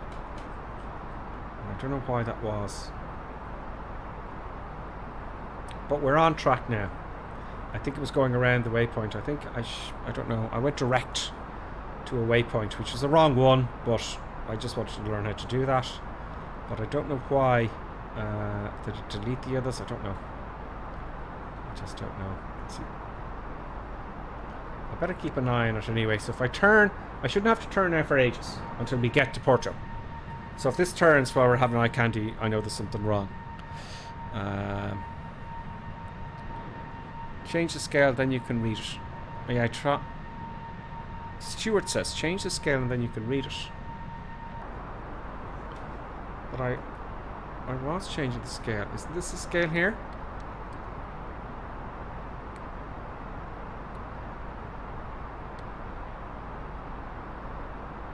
See? You can read it now, but when they're far away you can't. I think maybe that's quite close together. That's what's happening, the waypoints. So I should use then plan mode. Let's try that. Plan mode. That's what I should have done, isn't it? Really. I think that'll only be obvious. Let's just go. So go now towards Porto Menu. So they're all on top of each other there, look. I think that would be... Alright, so they're all on top of each other. Let's go to plan view. And that's what I should have done. Okay, so that's my error. Oh no, but still, look. What's this? What's going on here? It's just a little bit, you know.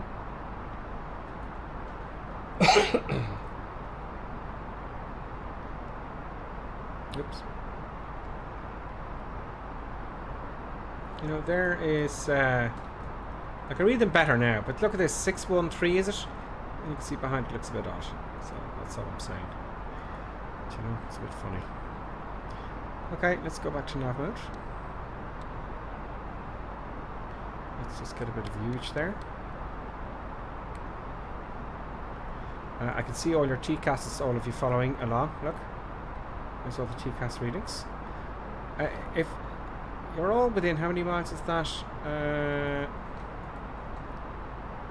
160. No, they're just people around. There's at least 2 close to me anyway. Those are the people flying along.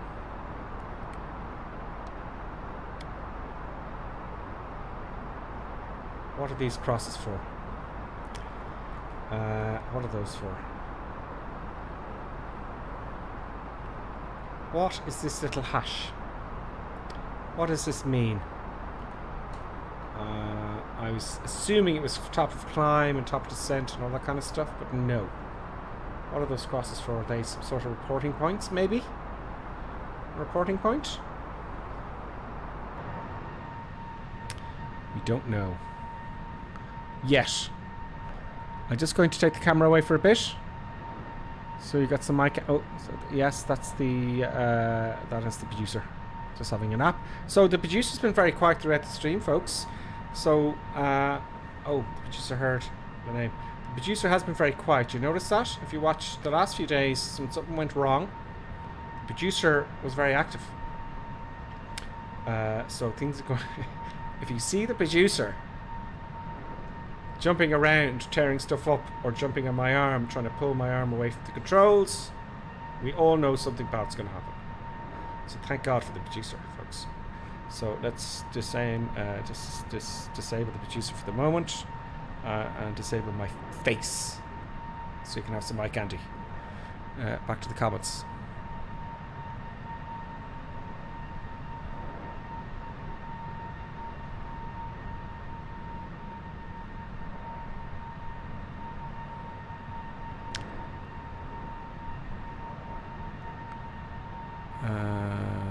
Oh yeah, Robert Times is saying I just uploaded the clip of the producer. Do that, because on Twitch you can have clips, and if you see something funny happening, because I'd be so busy trying to dig myself out of a hole, I won't have time to record. I actually don't know how to. I don't have the button on the screen, but if you see something crazy happening, I think you can record maybe 5 minutes before and after or something, I don't know. But do that for the clips, because I'm going to save them up and make a video or an intro out of them or something. That would be great if you could all do that, guys, if you wanted to. Now, Robert's saying, could you please display page 2 of the FPL? Okay, let's do that now. And I'm going to have a look at the YouTube comments. So, page 2 of the... I presume the flight plan, is it? FPL. You mean the flight plan?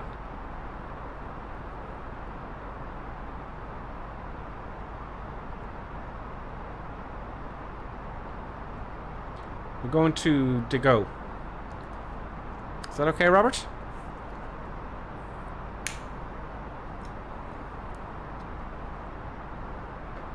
Great.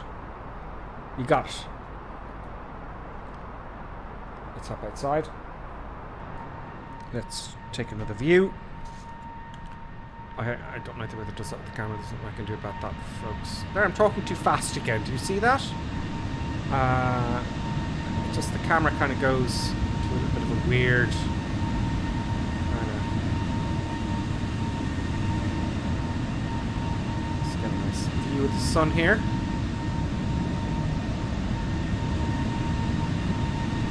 There we go. Now to the YouTube comments.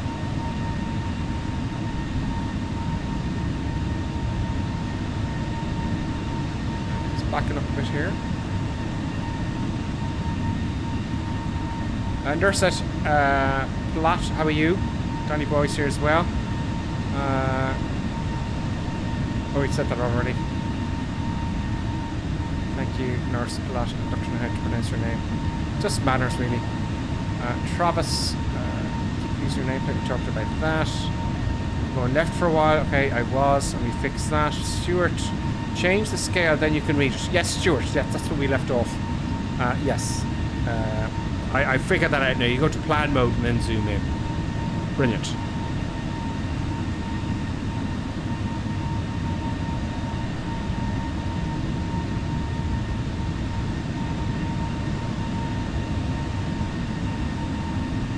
Yeah, Danny Boy saying the eCam tells you if there's ice detected, so you can switch the anti-ice on then. Brilliant. That's right, I heard that warning once. I clicked on the icing. Or at least I went outside the cockpit to see if there was icing. I didn't. I don't think I switched it on. Anyway, just to see. Anchor says you can call me whatever you like once it's not too early in the morning. Okay. Anacurus. Matchberry. Fallen up here. Oh, Fallen up, hello. You were behind me. You're on track now. Oh, great. So I must have gone off track around that waypoint for some reason. Team Flatza.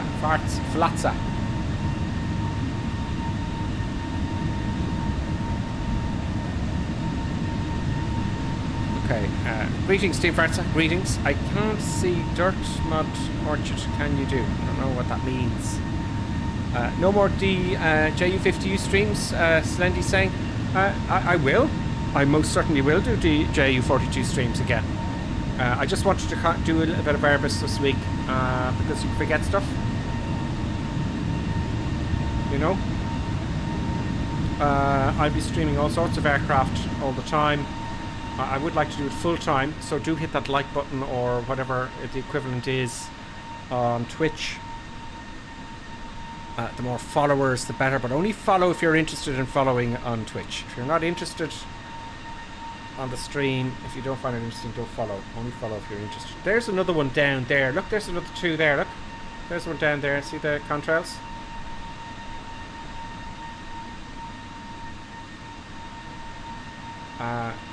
Such life has been brought to the simulation. It's just every time. It's been out for a year now, and every time, no wonder people are addicted to it, because it's kind of, here's Flight Simulator now, right? You don't get instant gratitude necessarily. You know, you might be playing, let's say, Call of Duty. You shoot someone, you get instant gratitude. Okay, everything's quite instant, and that's why gaming has, over the years, has gotten worse. Gaming as a whole, the industry has grown massively, but the gameplay has dropped significantly. Because I've been around since day one with computers. Yeah. But gaming has anyway. Getting back to instant gratification, Flight Simulator, it is to an extent when you're flying around in a small airplane and learning to land, but that's not all there is to it. So like when you pick up something like the AirBus, like I have, and I'm going to learn the AirBus, how to get from A to B, and learn it with air traffic control and all the procedures. You don't have to be like an airline pilot, but you can VAT sim it. And replicate what they're really doing in the air. That's depth, and that's where the gratification comes from. Now my departure went smoothly there, and I felt my checklists are a little bit quicker, and I know where things are a little bit more. And last night's streams, I descended too late, and I had to do a manual approach then, and I was all, I didn't do it right, so I did the whole stream again that night again after the stream myself, because I made an error and I was so unhappy with it. I said, I'm not going to bed until I get this right. That's it. That's gratification. So my confidence was up, and hopefully things will work proper now.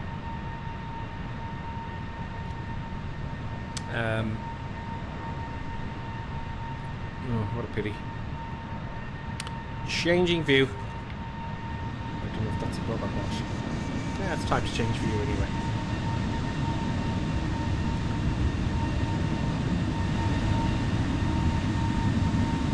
Well, we're on our way, and hopefully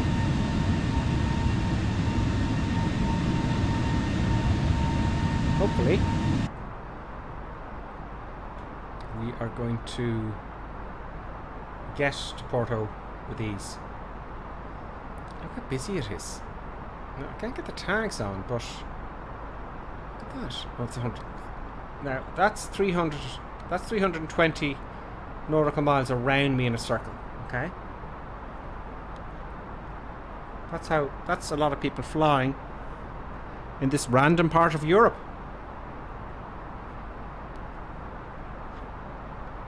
You know?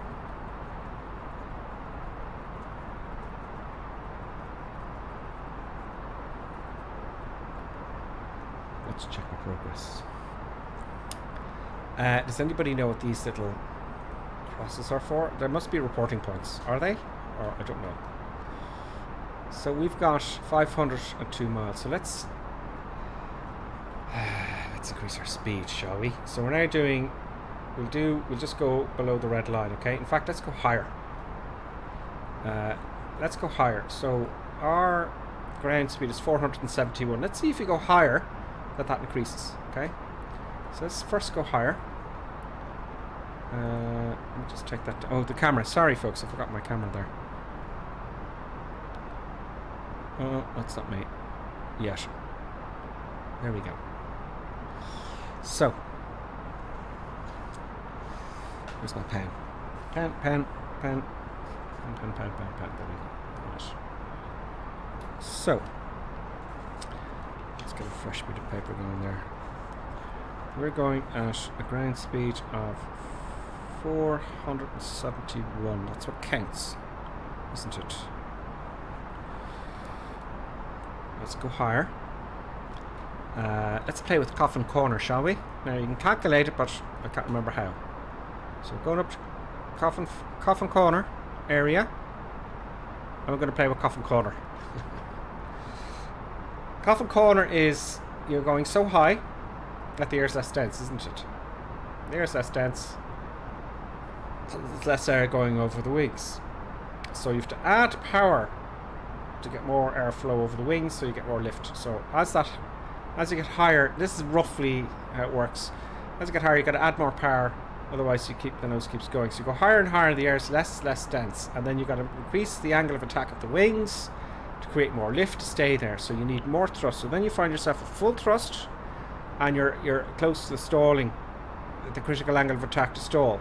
And then a coffin corner is when you go, you just stall, fall out of the sky. I don't think you'll fall out of the sky, but it's dangerous apparently. So we're going to play with coffin corner. We're going to go as high as we can. Now let's even go. Let's say 49,000 feet. 49,000 feet. 484 miles to go. Ground speed is going to decrease because we're climbing. So go to 1,000 feet a minute. Will we get to 49,000 feet? Will it happen? Will I be able to on the Airbus? Let's cast a vote or a poll. Get to, what did I choose? 49? 49,000 feet. I'm pretty sure. Well, look, I don't think. Let's just make it easier. Let's say 46,000 feet, okay? Right, 46,000 feet. Will I get to, oh darn, to 46,000 feet, or flight level, okay. Let's have a bet, shall we? So, it's on YouTube. No, I don't want to add an option. No, I don't want to add an option. How do I get rid of that?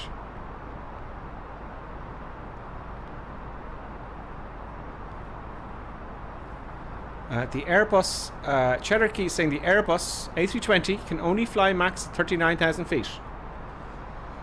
Thank you. We're at 39,000 feet and we're going, folks, for 46,000 feet. Will I get there? Will I be able to do it in the Airbus? We're playing with coffin corner. We're playing with coffin corner, and I'll show you guys on Twitch what's happening. Deep Feature also says 39,000 feet is a recommended max. Yeah, but we're going to the max. 39,000 feet. Thank you. That's just a fact there that I need to remember. It's recommended. But what will the sim do? We're passing 39. We're coming up to 40,000 feet now. We've got 900 feet a minute. So the power is going to continue. Look here at N1. Oh, darn. I didn't have to do that. Sorry, I'm in the other window there.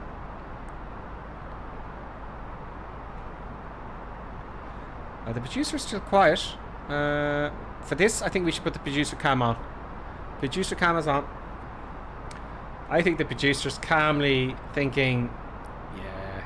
Okay, we're at 8,000 feet now. So it's staying at 86% on the N1. That's the outer fan, isn't it? So now we're at 5,000 feet a minute. 500, sorry. So when we get there, look at the stall down here is, you know, that's increasing. See the margin here between VNE, never exceeds speed. where the structural integrity of the aircraft isn't guaranteed. And the stall. So it's 7. Okay, I'm going to take off the speed manually.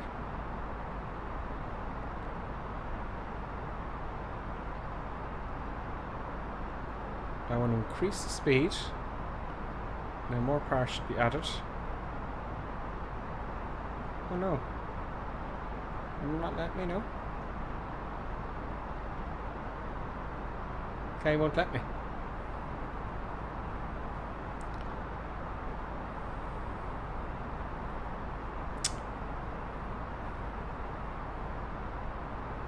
It's worth a try. We'll leave it there, see what happens.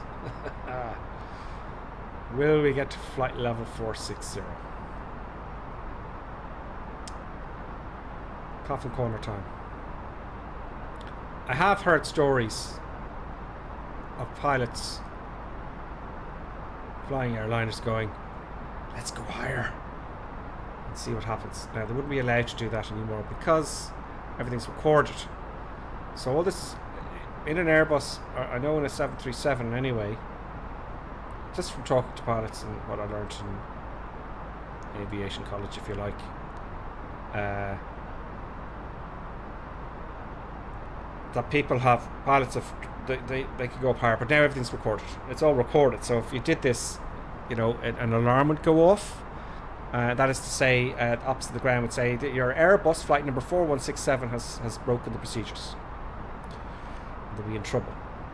So it's not, you know, you can't fool around. But it can still happen. You know, some companies don't have all those procedures, I'd imagine. Oh, here we go. Here start. The madness is beginning, folks. Cabin pressure exceeds cabin altitude. D feature now is also giving me warnings, saying you might get more if you change the cost index up to 100. Oh, is that activated? I just assumed that wasn't working. So let's ignore that warning. Let's be sensible and ignore that warning. Yep. Where was the speed index? Was that in init? Yes, so 100. Boom. New cruise altitude 46,000 feet. Yeah, I know that. That's what we're trying for. We get 200 feet a minute now. We've got a master caution. How do I fix the cabin pressure? Can I?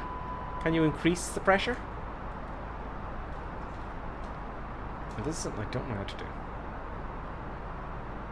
Robert Himes, you should fly the Flight Sim Labs Concorde flight simulator P3G. The best to fly at 60,000 feet. Very different than your normal Boeing Airbus. So it is but a real challenge. I would say so, Robert Himes, and I just... it looks very, very, very complicated. We've got 400 feet a minute here. I'm getting lots of... I didn't think we had so many waypoints around this area. Oh, sure, look, I'm zoomed right out. 320. Oh yeah, we're going to start seeing it from there. So let's see if we get that. Let's clear that. Nope. Better keep an eye on my flying here. 431 miles to go. So we're going to be there. We're making headway. So anyway, our ground speed is now 454. We were going at 471. So we're just, all we're doing is we're slowing the whole flight down. I said I'd speed it up, but now I've changed things. Will we get 400 feet a minute? It's going to take quite a while. So I've changed the cost index to 100. I don't know. Deep Feature knows. I know he knows. I never saw. I'm now in the 737. On the 737 Deep Feature, if you change the cost index, it will, you know, pick up the speed a bit. I remember that. In X-Plane. It doesn't seem to do it here. Danger. Look at that margin now. Look at the margin here between the stall and V&E. It's getting smaller and smaller and smaller. Now we're not climbing at all. Let's have a look outside and see the... Well, the angle of attack's only 3.5 degrees or so. Do you know? I suppose if I took over manually, I could do it.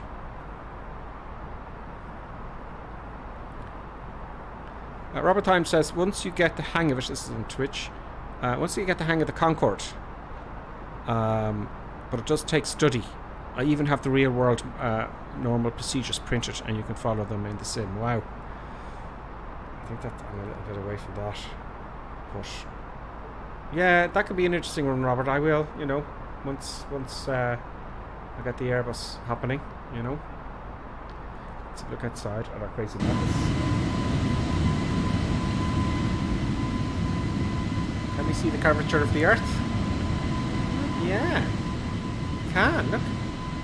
Is that a curve? That's a curve. Is that a curve, folks? That's a curve. Definitely a curve. No doubt about it, it's a curve.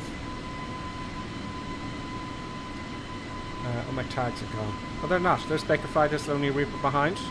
Bakerfly's the TVM. There's VLG. There's another jet down there.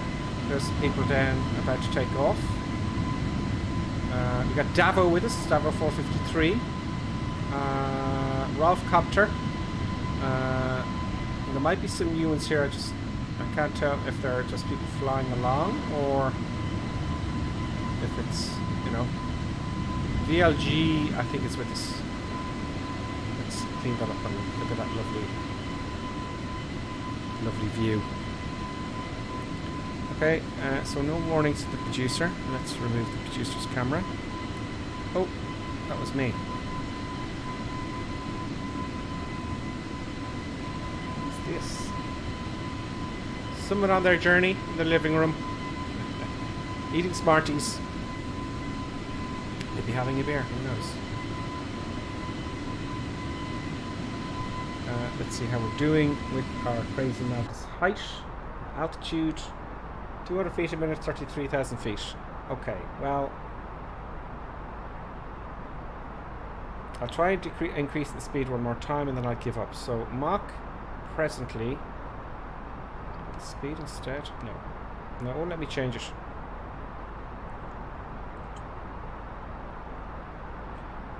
Deep Future saying the aircraft with the contrails are live traffic. Of course. I heard this. Thank you, Deep Future. So, they were complaining about people not being able to see their friends' contrails. Okay. Okay. I'll admit defeat in this one. We're like, it's going to take all day to get there, even if it does happen, but we'll say no. You're all correct. Let's have a look at the vote on YouTube. The votes are in. And the answer is 18 votes 9 minutes ago. Will I get to 46,000 feet? Yes, 44%. No, 56%. So thank you all on YouTube for the poll. So that's the result. Let's have a read of the YouTube comments and we're going to start descending now. So thank you very much for the poll.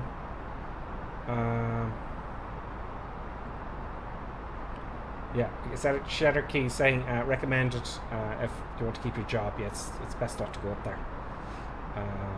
Oops. Let me just put this up here. Get out of the way for you. ATC can see live what altitudes you've selected on the FCU. E.g. London Heathrow. That's right, Cheddar. You're absolutely right. To change the cabin pressure, press mode selector, push button on, then use throttle switch next to that to increase cabin pressure manually. Okay, great. Just beside the safety belt sign. And I won't touch it now because I'm going to descend.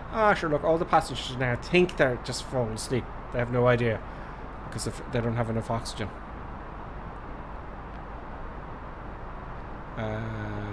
Francis Jobart says, can't be, Microsoft must be part of the life. It should be flat. Oh, he's saying the flat earthers. Yes, very nice. I like it. The button above the autopilot switch, not the autopilot switch.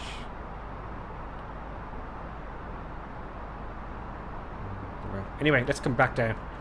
Let us descend down to 37,000 feet. Boom. I expect to see a descent. So 34,900 is as high as we'll get. Now look at the margin. So we're knowing our nose. The stall now is decreasing. We're getting further away from VNE, and we're coming back down. Great.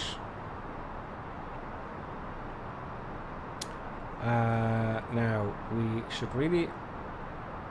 I should really start my calculations. This is what happened to me yesterday. Pen. Where's the pen? There it is. Calculations. How high is my runway? Let's get our checks ready for our arrival. Let's get all that done. We are going to Porto. So Lima, Papa, Papa, Romeo.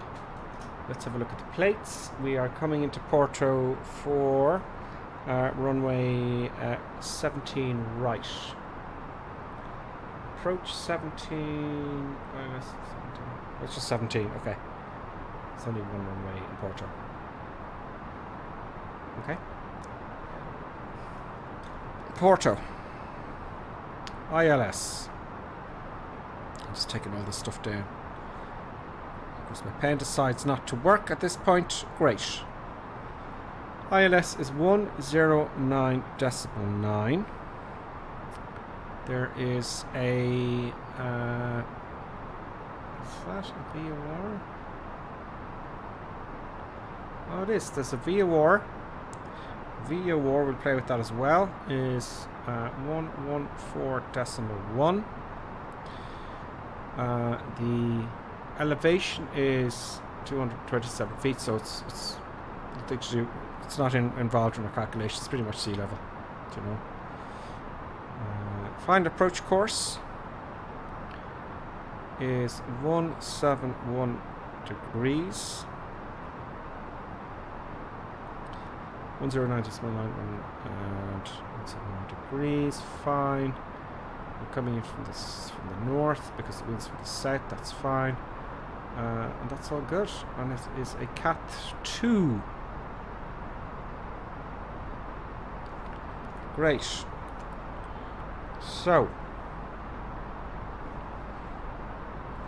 we'll do the calculations from 27,000 feet. Okay. I'm taking my time here with this because I messed it up yesterday and I don't want to do it again. Decrease altitude 37. Yeah, I know that. I just did it. I know we're going down 37 feet. Now we are 37,000 feet. So, this is how you calculate your rate of descent as a rough guideline. Okay? So we're 37,000 feet. If the runway was at 7,000 feet, for example, you take that from the 30, right? So you get the actual altitude you want to descend to. So 37,000 feet we'll say because we're at sea level pretty much, okay? I'm going to divide in the calculator 37,000. Divide that by 100, which is 37. Damn it. 37. Divide by 100, which is 37. 370.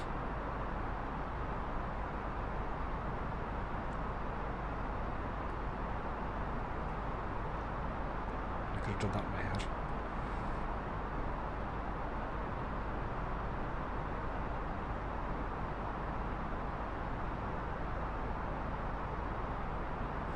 Which is 370 multiplied by that by 30. No, that's not right.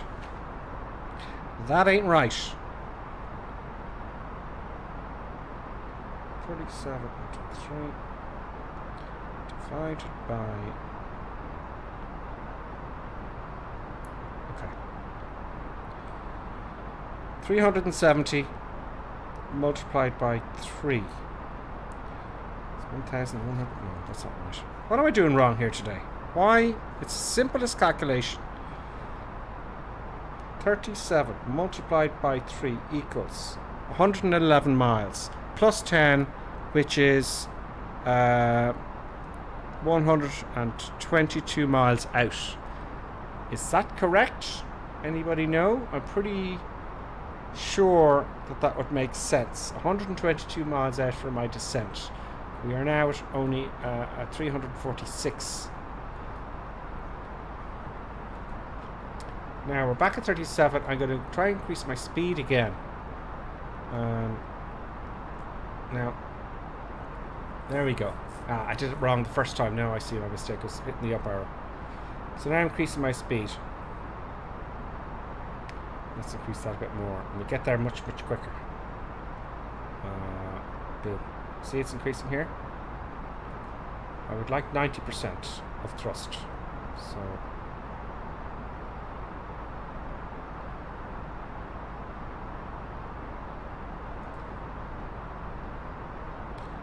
just want to be below the VNE. So let's try 265. Let's increase that again. It'll take time for it to accelerate. Well, what let me do? Let's go to 90. Or actually, I would prefer.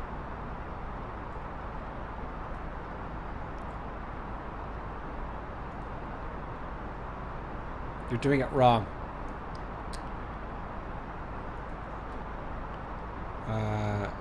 I'm being told by a blim. You're doing it wrong. Really? Oh yeah, okay. I was doing the up arrow before. That was foolish. Okay. So we're just there where I want to be. As fast as I can possibly go. So we get there quicker. Now you wouldn't do this in real life, I know all that. I don't see any weather radar activity, but there's no weather to speak of. Travis Montgomery saying, I've done that dozens of times today. I know how to turn a knob. I know, it's just not physical, you see. It's just not physical. So, we're going as fast as I can go. Right. Now our ground speed is, before I start this nonsense, our ground speed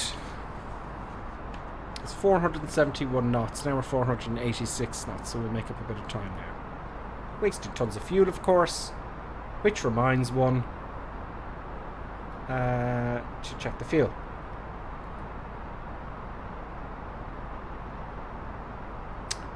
I don't know the fuel systems in the Airbus. God, it said low there. I was going, oh god. We have tons of fuel. I think. Let's have a look at the pressures and just walk away from that one. I said 122. Why won't it show me the actual distances on the ring here? I thought it would show you 40 kilometers, 60 kilometers, 120 kilometers. There. When the airport is around here, I'm thinking Deep Future might agree, because I did it wrong yesterday. You probably watched me and your probably head fell off. 34 by 3 plus 10 is 112. I think your good safe all round is 120. So why did I get that wrong then? So 34 plus 3 divided by 10. Oh, you divided it plus 10, yeah. Okay, so 34. Oh, why should you say 34? Or 37,000 feet. 37,000. Multiply by 3.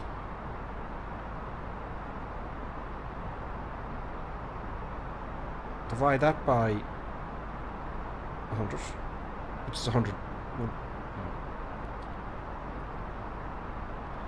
Yeah, it's easier just to say 37 multiplied by 3 equals 111 and add 10. Yeah, great. Thank you, Deep Future. So, great.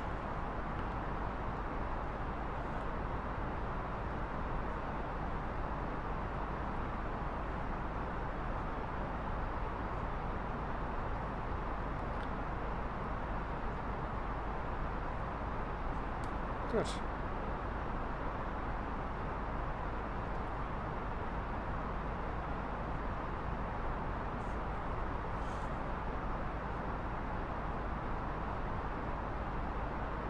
Oh, sorry, I had a 20 instead of 10. Yeah, I see what you're saying.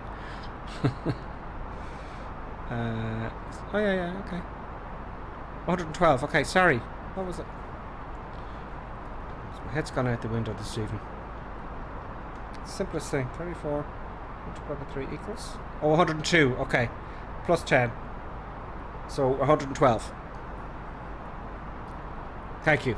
Easy. Done. I'm going to keep that written down on my checklist here because it's the simplest thing and you just overcomplicate it. I keep overcomplicating by dividing by 1,000.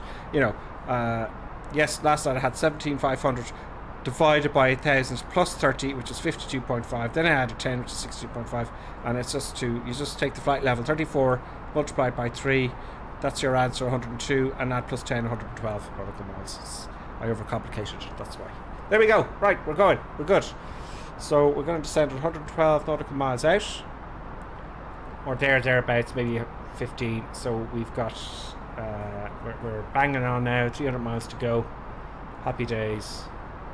And who would like to go for a loo break? Because we're in the cruise now. We're in the cruise. Everything's fine. Right? I wouldn't mind going for a loo break. Or you could make a cup of tea. A cup of tea goes a long way. You know, to have a good cup of tea. The cup that you're drinking out, the mug that you're drinking the cup of tea out is also very important.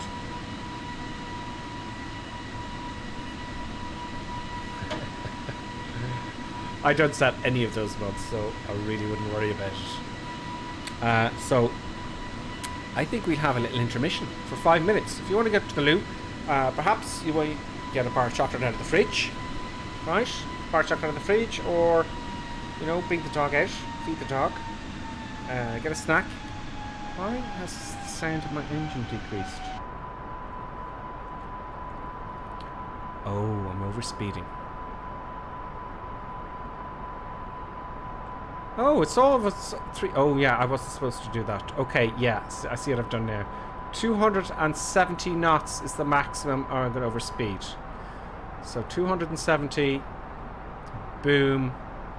Boom. Okay. Yeah, I did it wrong. I did it wrong. But we're okay. We're alright. The airplane doesn't break up when you go into that line. You know, it's just... We're alright. I didn't break up in the air, so I'm taking that as a warning. No. 270, please. Not 72. Now, there we go. So that was just lucky because I would have gone to get a cup of tea in the intermission, happy days, and I would come back and the aircraft would be spinning out of the air in bits. So intermission time, and oh, of course the autopilot disengaged. Thank you. So I wonder what happened there. Does it overspeed? Autopilot's back on. Auto thrust is back on. 2 flight directors are on. So when it overspeeds, it disconnects the autopilot automatically and slows you down. Does it? I may have learned something new. Thank you, Deep Future. Deep Future's typing loads. It disengaged. It disengaged. Because he always helps me. Deep Future always helps. What would I do without Deep Future? I don't know. I'd probably be still sitting on the ground in a Cessna 152 or 172 or something. We're good. We're flying. Everything will be fine. I think, look, before we take our break here, I think really, I think the reason the producer is so relaxed this evening is because Deep Future knows. Sorry, the producer knows Deep Future is on board and making sure that everything should be fine. You know, sometimes sometimes it's Davo, sometimes it's someone else, and sometimes it's, you know, somebody. But today, Deep Future is now the viewer of the day. I need a little button to press to go the follower of the day or the viewer of the day, and I must work on that one week. Yes. Anyway, look, let's take a quick break. We've avoided murder, death, kill. Yes, let us do and take that break. So I'll be back. We'll be back in exactly 5 minutes, folks. Enjoy your cups of tea. And now, let's enjoy an intermission. We hope you filled your snack bar full of tasty treats to eat and drink. Perhaps a tempting tasting hotting dog, or a thirst-quenching sugar drink. Some fresh crunching popping corn perhaps, or an assortment of sugar-coated sweetness. Even enjoying a sickness stick. We've plenty of time, so visit your snack bar now.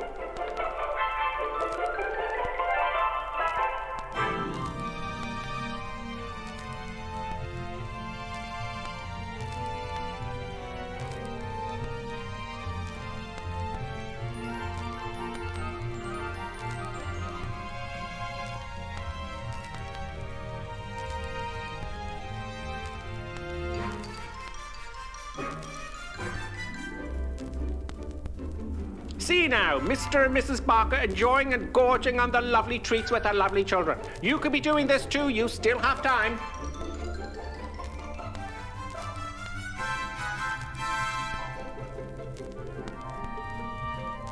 And for those of you tea lovers, let's have a look at some tea-making tips. Yes, the most important tea-making tip, of course, when you have time, is to use the right mug.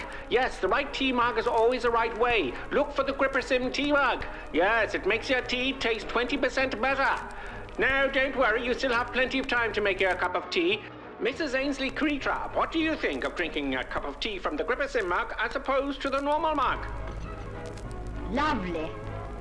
It's not everyone who can make a good cup of tea. Splendid, Mrs. Ainsley Crabtree. Now, here are the ladies discussing the 6 points of making a good cup of tea, and of course the GripperSim mug will be included. Which number will it be? Can I remember them? Of course you can. Try now. All right, here goes. Number 1. Obviously the GripperSim mug. Always use a good quality tea. Yes, of course. Good. Number 2. Always use freshly drawn water, right? Number 3. Remember to warm the teapot or urn. Everyone knows that one. And number 4. Measure the right quantity of tea for the amount of water in the pot. Very good. Number 5. The water must reach boiling point. Pot to the kettle, not kettle to the pot. And the last rule, number 6. Here we go. Let the tea brew for 5 to 10 minutes. Damn your eyes, woman!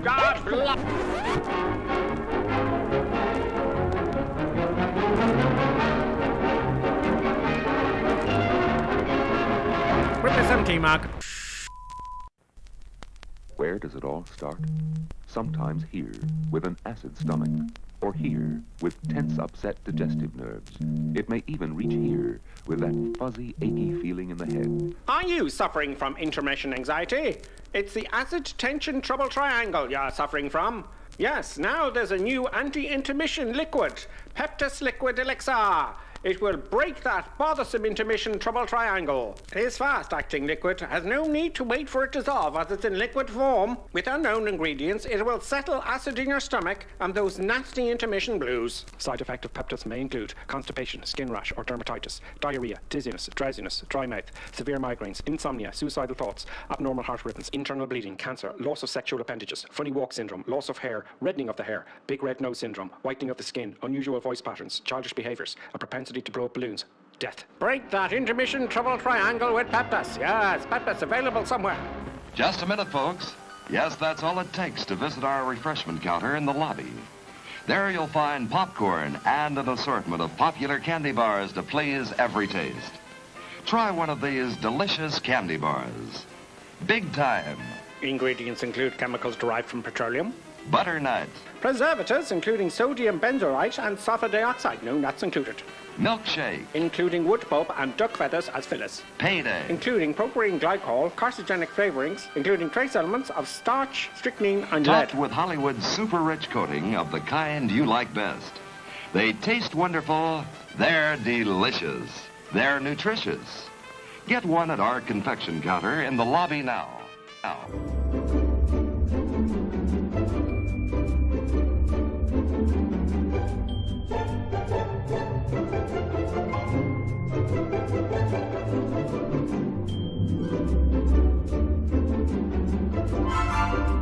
And now a word from our esteemed producer. Such kind words. And now back to our normally scheduled programming. Yes. We're coming into that weather front now. Welcome back, by the way. Thanks for sticking around. We're coming back now into that front that is over the area of Porto. Let's play with the weather radar. The weather radar is on, but you see, it's obviously not raining yet, but you can tilt it down. You can tilt. Oh no, you can't yet. It's either on or off. Oh no, yeah, okay, you can't tilt the weather radar. GCS, I don't know what that is. Let's put that onto auto. Put this onto auto. So yeah, the weather's going to be quite poor. We're now 228 miles away. And we're back. Now, the fun begins. The fun will begin shortly. I better get this right, because, you know...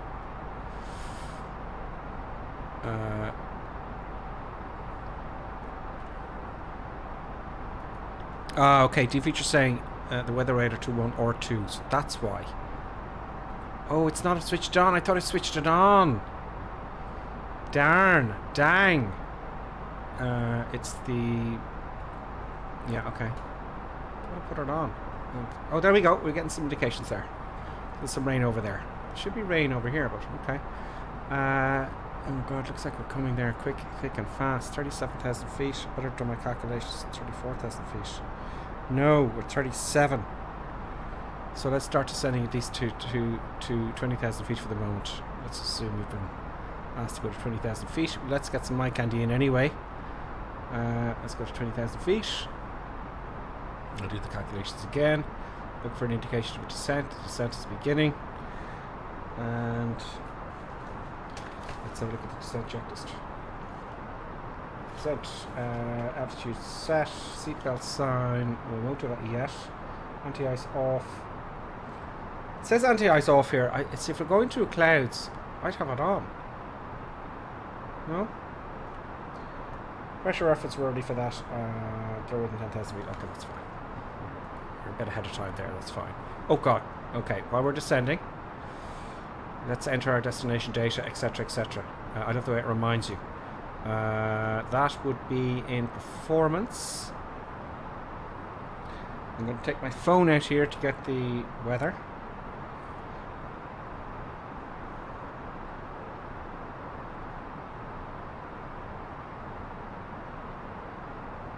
Let's refresh it. Okay. So 2000 Zulu, the wind is 170 at 90. 170 at 19, not 90. Visibility 8,000 meters, rain, broken 800 feet, overcast 1,600 feet. Temperature and dew point are both 16. That means we are going to have a very, very, very... it's not going to be nice. It's going to be low visibility. I better get this right. Let's say, just for the moment, our radio is 200. And the producer is getting worried now at this point. Getting a bit restless because something bad's going to happen. 200. Well, it might happen. We don't know. Nothing bad's going to happen. Transition altitude. My chart here. Yes, the director is a little bit concerned there. Okay, I better be extra careful. Radio mechanics space. Okay, let's go to RadNav. Let's double check that. ILSs, etc. 109.9, 109.9. Great. Course is 171. Course is 171. Oh, puts it in automatically. I've done something right for change. Okay. So when we get to 20,000 feet.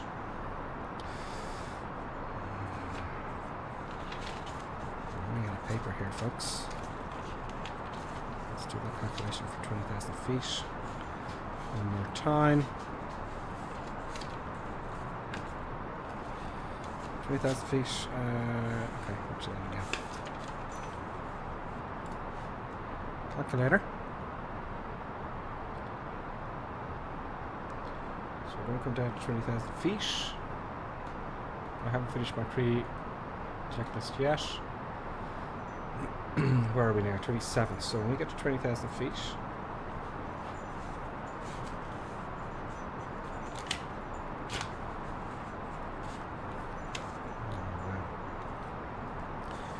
bits of paper everywhere. These are all from previous streams, you see. Let's check this. I need to write up later. There we go. So it's 20 multiplied by 3 is 60. Plus 10 is 70. So when I get to 20,000 feet, at 70 miles out, I will start my descent. And we're descending a little bit early, that's fine. We're 120 miles out now. Maybe I should have to keep descending.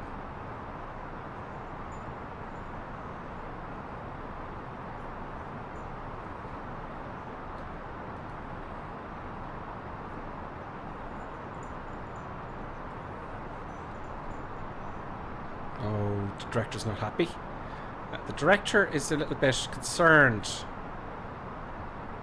whether the director's happy that I'm doing things the right way or not. We can't tell. You stay there. There we go. Yeah, so that's that set. Don't forget, note to self, to activate approach mode, which will slow me down. Don't forget to hit the approach button when we're on the localizer, and I'm aware I have to press the LS button when I'm close. There we go. Oops. Let's get some mic candy.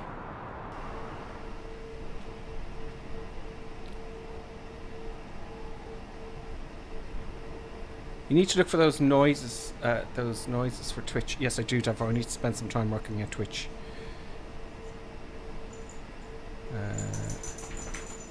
Yeah, I want to get some noises going, Davo. Yes, you're right. I want to get some for the passengers and have a bit of fun with that. I will, so certainly. Yes, Robert. Deep to the rescue, as always. Future weather for 1 or 2. Okay, we saw that. What's THD? Lonely Reaper's asking. THD? What's that short for? Yeah, the producer's getting very nervous here.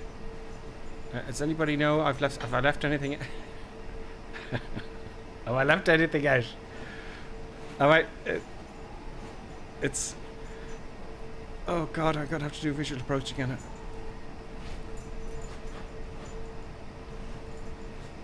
This is the worst it's ever been, isn't it?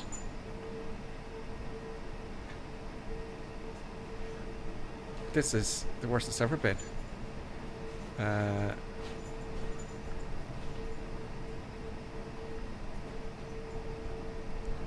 Did you bring my landing gear? MDA 351. Oh yeah, so let's have a look at that in the plate. Oh, there's someone else I heard. I thought it was my engines. This descent altitude is...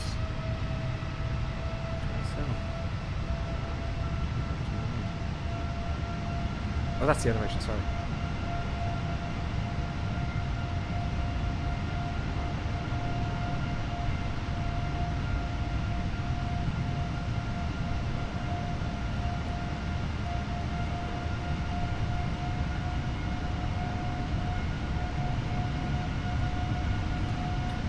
Chat keeps pausing on me.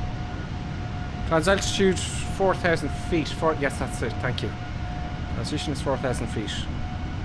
Now, I need a little list here for the... I need to write all that stuff down with a checklist for myself to have it all down, because it's not the full checklist. Speed's accelerating because we've leveled off. We're 177, and I said you need to descend at 70 nautical miles.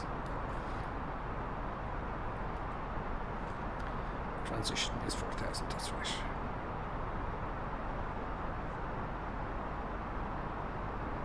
The checklist actually is quite with these things like the transition altitude, it's nice to write that down. Check on transition, check this, and just tick them off as you go through that process. You know, there's a lot to be done.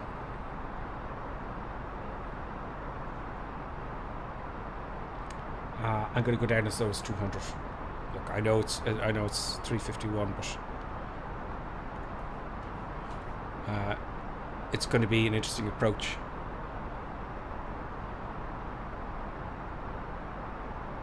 Smurf saying, re-downloading Microsoft Flight Simulator. Too much weird stuff is happening with my honeycomb yoke and throttle quadrant. Don't forget to download the drivers from the website just in case, Smurf. Do you know? I had to download the drivers only for the lights to work on my Bravo throttle quadrant. Transaltitude nuclear is for the climb, which you're going to select standard. That's right. Yes. When you go to the transition, you change to 1013. Okay, so we have a good bit to go. We've got 100 or just under 100 nautical miles to go, so we're okay. We're 20,000 feet. Now, I have really increased the speed quite a bit, haven't I? Oh, it's taken it back. Interesting. Oh yeah, okay, I had 270 selected. Let's give it back to the airplane, shall we? We're back. Its speed is given back to the aircraft. And it's now accelerating. Yeah, that was fine high up, but lower down, no. We're going too slow. I haven't played with this button here, waypoint. Oh yeah, that's to display the waypoint. Ah, anti-ice detected, right? Great. Let's see what's happening. We got ice. I'm not going to switch on. I'm not going to switch on the icing. No. We're going to see what happens. We're going to see what happens. It's the crazy madness, but I don't want it to stuff up my approach either, because you know. A little bit displeased about the other night. So we're coming in. We're in the soup. We're in the soup. We are going to be in the soup in a big way, folks. It's kind of past, which is unfortunate, but it's still very bad visibility. I was hoping to get here when the weather was at its worst. Look, that's a long shot, isn't it? It's a long shot. So, great. So, 20,000 feet, I said we need to descend at 70 nautical miles. Happy days. Put your pen back where you found it, GripperSim. Good. Yes, I was going to go to this checklist here. Descent, altitude selected, seat points, sign, we'll put the belt, and we'll wait to go to descent here for 20,000 feet. Anti-ice off. 10,000 feet. Range constraints display. Constraints are not on.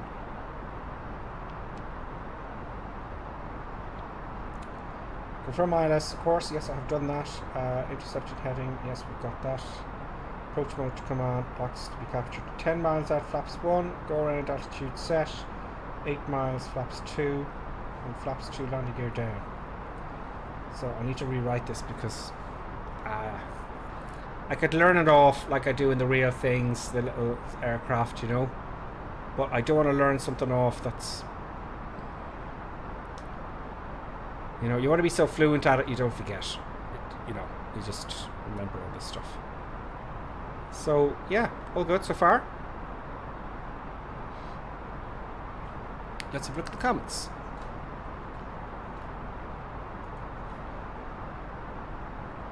Let's have a look at YouTube first.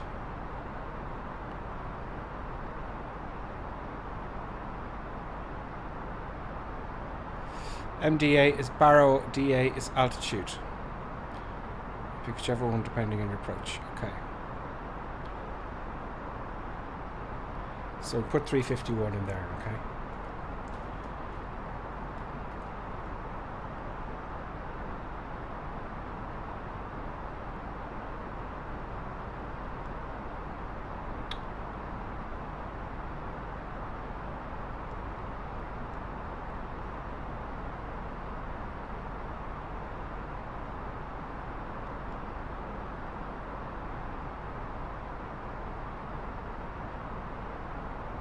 Yeah, I'm going to go below it anyway because it's a stream. I'm not going to... If I'm pretty sure I'm on the runway, do you know what I mean? And I can't see it below the decision altitude, I'm going to continue because it's a simulator. For fun. You know, for fun. But otherwise, if you're just new to watching this, your decision altitude is the point is when you're on your approach. Let's say your decision altitude is 300 feet. If you don't see the runway by 3 at the runway lights, there's a specific criteria that what you can actually see. If you can't see the runway basically by that altitude, you go around and you've got one more chance to make a landing, and if you do a second go around and you can't see the runway, you got to divert off somewhere else in the real world. That's how that works, isn't it?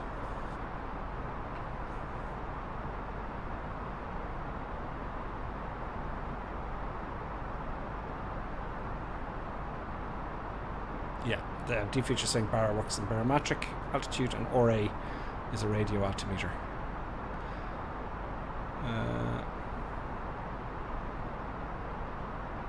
Smurf is saying on the download he noticed something. This is for the Bravo, because you know I wouldn't have gone to Windows 11. Smurf. Now that's me. I used to work in IT, and if there was a new version of Windows out,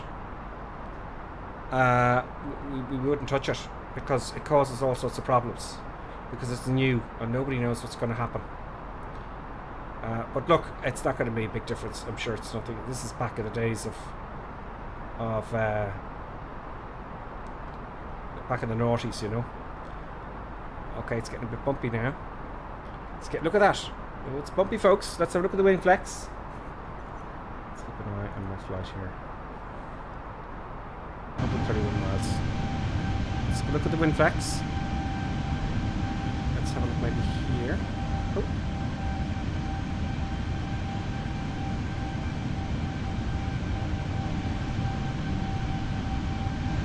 What do I benefit here? Nice big wing flex going on there, folks.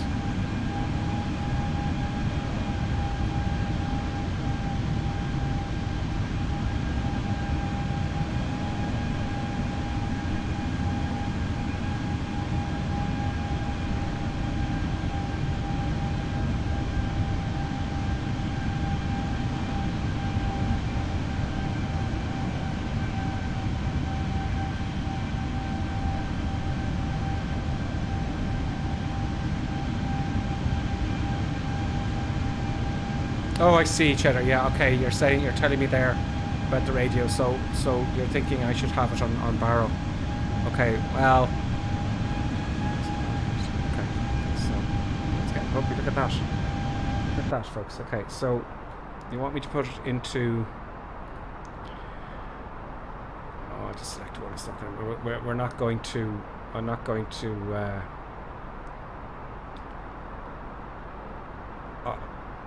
I'll look it up later. So you're saying put it into Barrow. Yeah, for Cat 3. Okay. So 351. All happy? Are you all happy now? Maybe that's has the. Oh, okay. That's why. Do you know what, Cherokee? And do you know D feature? Did I get that right? Because the producer has just calmed down very quickly there. Is that why? Was the producer right and I was wrong that time? Is that why? Cherokee, yes, 100%. So that's why the producer was going ballistic earlier on.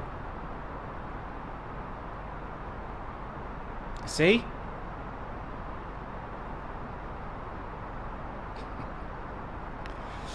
I will, yeah, that's great. Okay, we'll just disable, seeing as he's calmed down there, or she's calmed down there now. We'll disable that, so you get some more eye candy. I don't want to fill up the screen. We're stuck for real estate. Ice, yeah, we know the ice. Will we put the icing on? We'll see what happens, will we? Maybe, you see, I want to get this approach done, folks, and I don't want anything to distract me, so I'm going to put on the icing. I can do all that mad stuff, you know, when I get all the emergencies and stuff can happen once I get fluent with the Airbus a little bit more. Wouldn't you say so? Let's not push my luck here. So 70 miles out. 111. Let's zoom in a little bit in here. Excellent.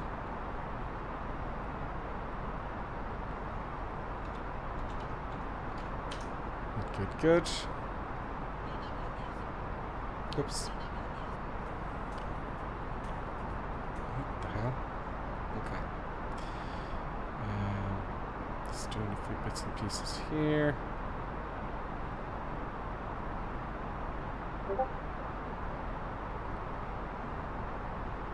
Right. All is good.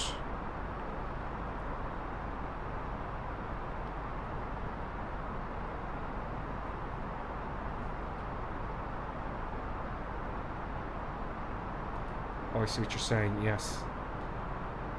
Let's come down to 10,000 feet. I'd rather be too low now at this point than too high. Keep an eye on the distance on the building also. So, see, I'm looking at the distance here, and I'm waiting for this distance to be 70, right?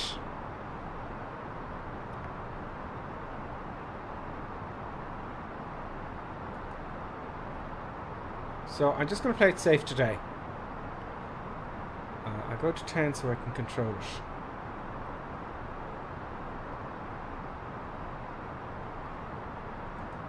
Oh, was I right the first time? Because it does curve back a bit. Yeah, I see what you're saying. I was looking here. So that's 60 miles out there now. But let's go down to 10 anyway. Yeah. So this is deep future. Is this what I should be looking at? I'm just making it up. Not... This is the total miles, the distance to go. So I was okay the first time, was I? Okay, we'll just assume ATC told us to descend to 10,000 feet. Let me know if I'm wrong what I just said there. Yes, you're right there, as there's a curve. Okay, cool. So, okay. Right, let's put on the old safety belt signs. Check. I need to get a proper checklist check. Just for my own.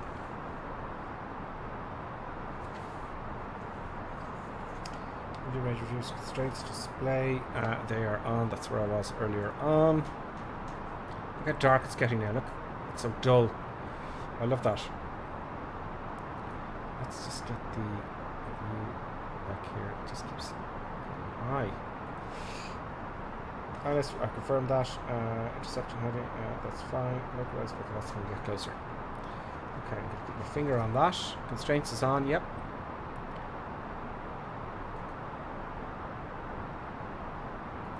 Yes, first time I was right. Okay, great. Great. Okay. So I'm right in looking here. I think last night, because I did the whole thing again last night, the whole stream, the whole flight, because I was so angry at myself. And I messed up the calculations. And I over-complicated things. Your method is much easier to take. 34, flight level 34, multiplied by 3, for example, 35,000 feet to descend. And that gives you 102. And yeah, I've got it. I've got it. Just don't forget it. After like 3 weeks of flying the Airbus, you're going to go, oh yeah, you know. There's the train radar there. Ooh. Have I got mountains to, have I got mountains? Have I got mountains to cross? Have I got mountains to cross?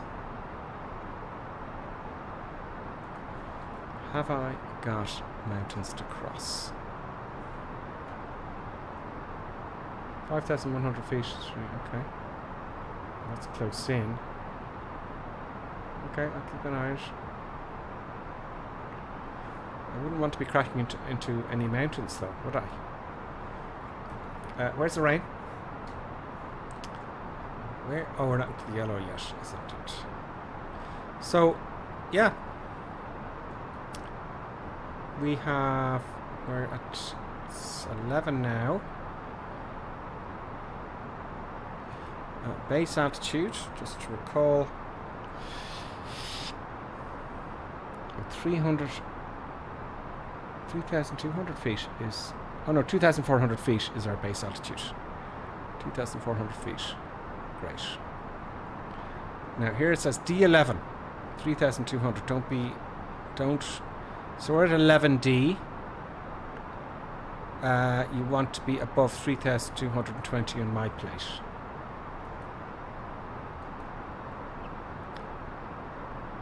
We're almost at 10,000 feet now.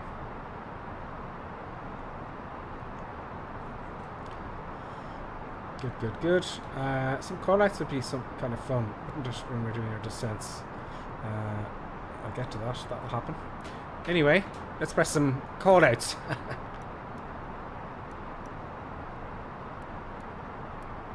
I can't hear it. What a pity.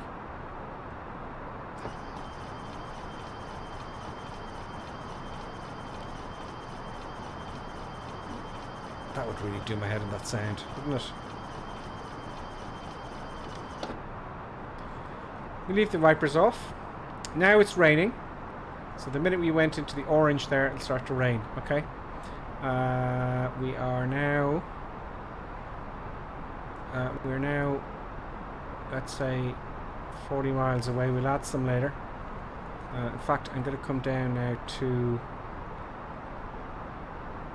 3,005. I've got a bit to go here. Hang on. 78. Oh, we've got loads of time. Loads of time.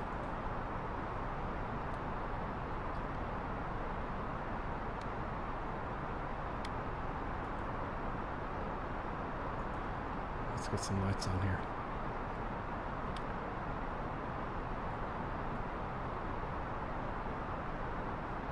There we go.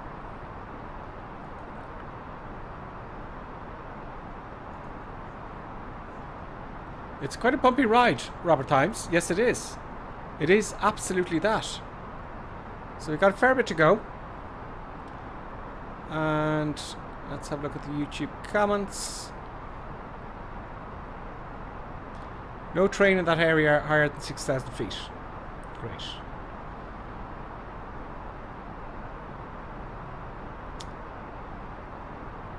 Yeah. Oh god, the television's starting to act up. TV will be turned off in 5 minutes.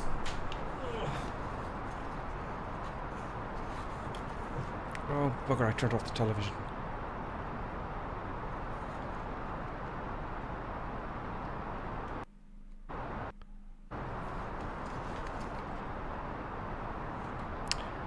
I turned off the television by mistake there. And that messes up all my windows. Power saving, eh?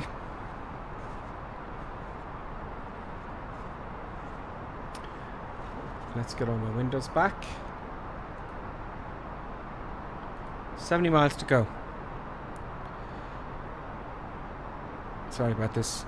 All the windows are going a bit crazy there. There's chat for the YouTube, so I can keep an eye on it.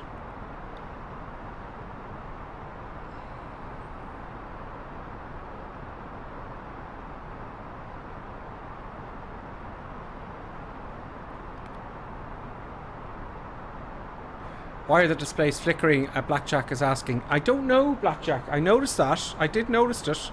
And I was going to myself, what the hell? What's going on here? Can you use the prog page to check out your distance to waypoints? Yes, you can use the flight plan page here. The prog page. Maybe this is something I haven't. Prog page. Let's have a look. I haven't messed with the prog page. The prog page, to be honest with you, so I don't know. Maybe someone else can answer that.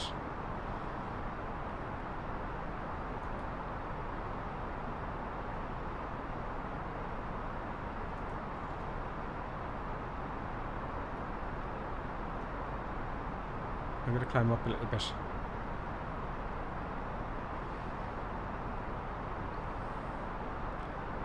don't like the red on the terrain radar.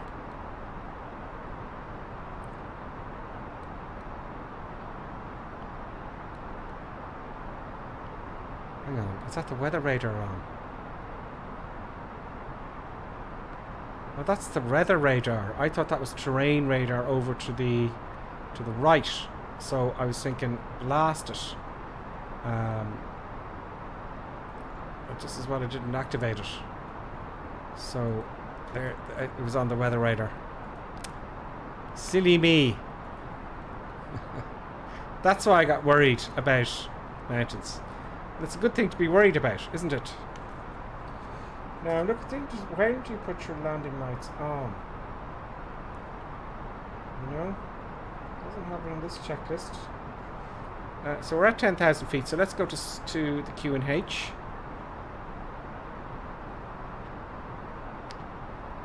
Let's presume we're cleared. Q&H is 1010 now in Porto. That's very important. Let's double check that with the real world weather.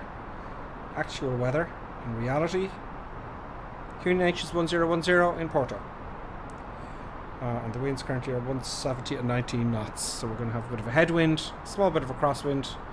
I don't know how that's, you know, I don't know what to expect. We'll soon find out. We now have 57 miles to go.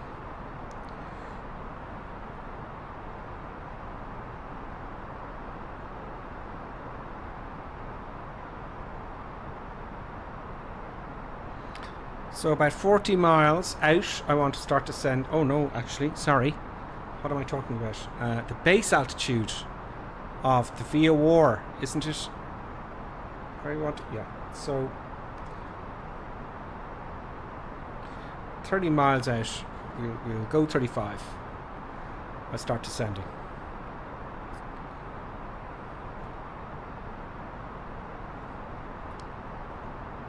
Yeah, you see, it's at 2,400 feet here, okay? So,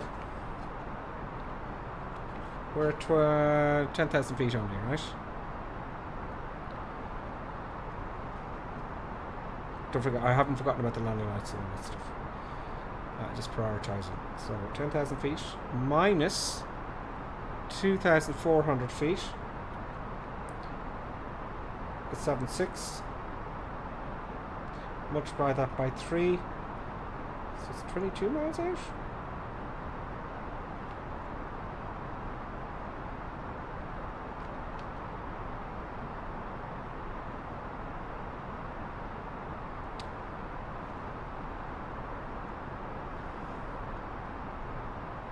Yeah, 40 miles out. I want to start descending. No, if I don't know, let me double check that. So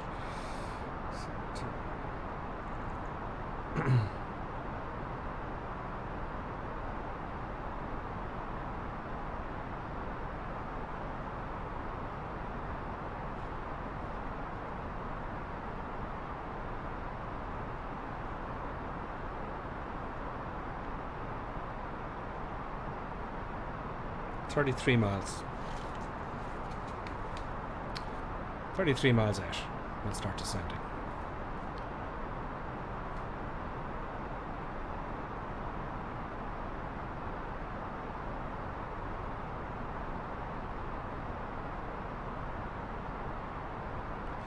Yeah, the train radar now is on the co-pilot side. See that? So the train, I've got the weather radar on here, and there we go. So we're over the sea now, so there's no. I got confused. I thought that the co-pilot side was actually showing the weather radar, so I got a little bit confused there. Let's come down. Let's just say we've been cleared to 2,400 feet.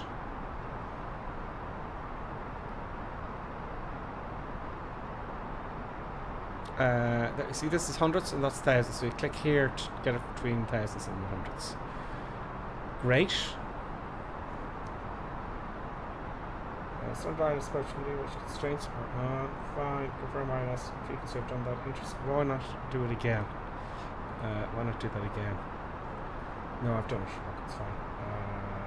Interception heading, fine. Localizer captured. 10 miles. Okay, great.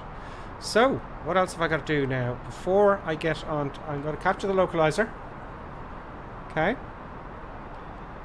I'm going to capture the localizer. When I just about to capture the localizer, I want LS on before that, though, obviously. Why hasn't it come on to activate approach phase yet? Maybe it's too early. Hasn't come up yet. Usually comes up activate approach phase.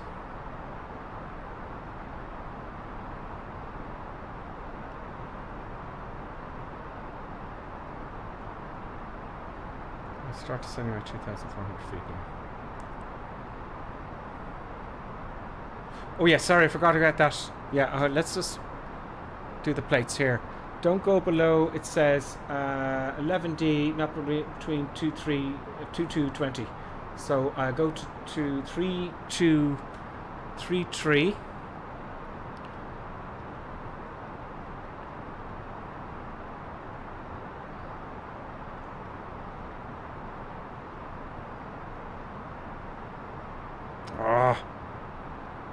Right, 3-3.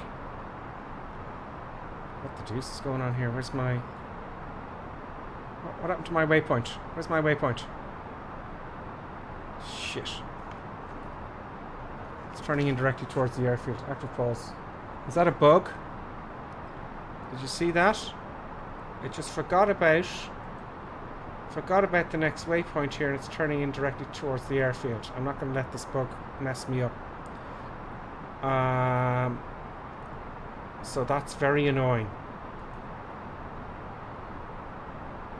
Yeah, pull heg bug. Okay, so it's a bug. So let's do the feature how you helped me with this before. I'm going to hit the direct key. So I can't read the damn thing. See here? Can't read it. Why can't I read the darn thing? Oh, we said flight plan, didn't we? Direct to, exactly. Yes, thank you, feature. That's exactly what I was thinking. So let's go to plan here and see if I can read that damn waypoint. Is that a bug? It must be a bug. So...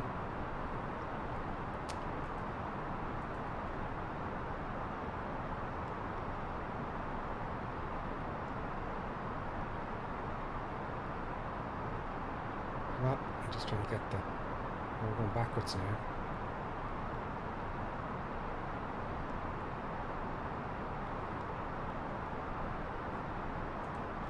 Trying to read what this is. P or something. P or something.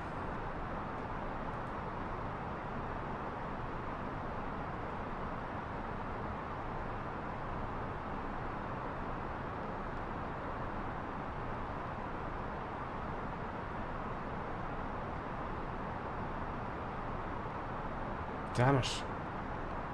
Damn it, anyway, with these bugs. End of flight plan, so I'm here.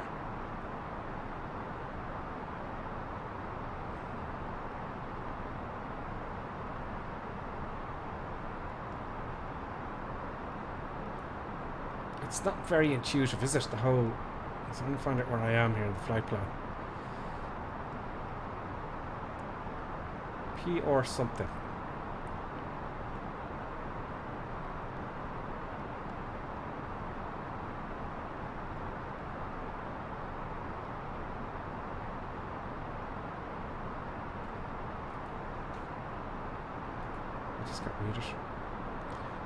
What if we go direct to, I'll come out further, ADNOF, ADNOV.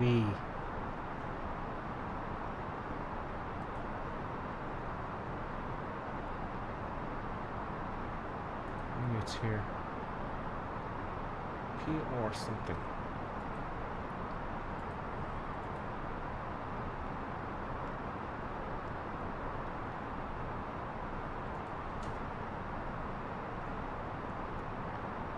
Hard enough. I'm gonna unfreeze it and come out up this way, and then I'm gonna I'm gonna go direct to ADNOV. ADNOV.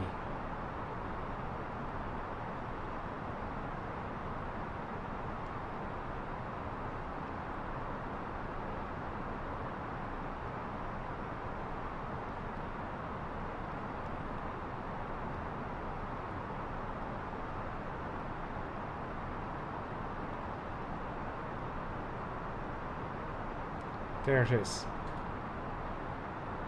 PR, the feature saying it looks like PR635. PR635, okay, let's try that. PR635.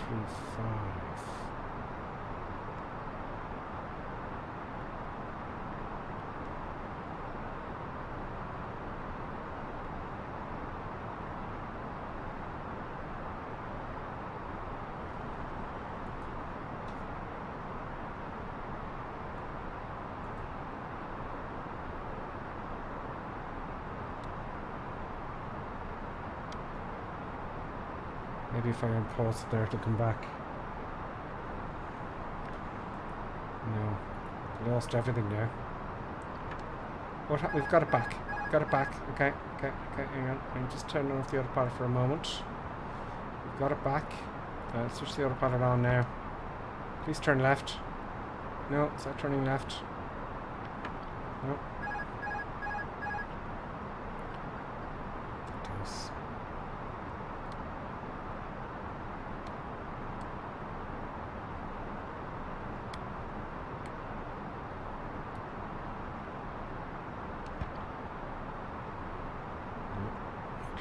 Way. I have to intercept it somehow.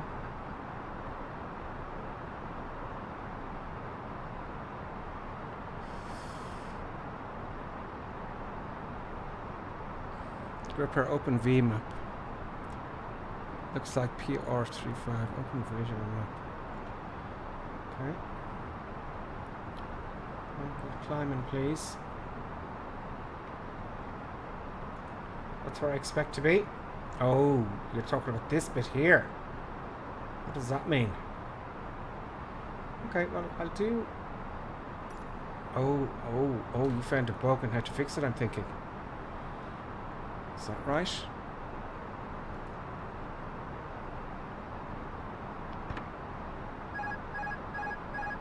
Okay, it's turning. Not disconnected. Okay, that's because I'm not on it. Don't descend, damn you. Stop descending. Why is the power... Is the auto throttle disconnected here?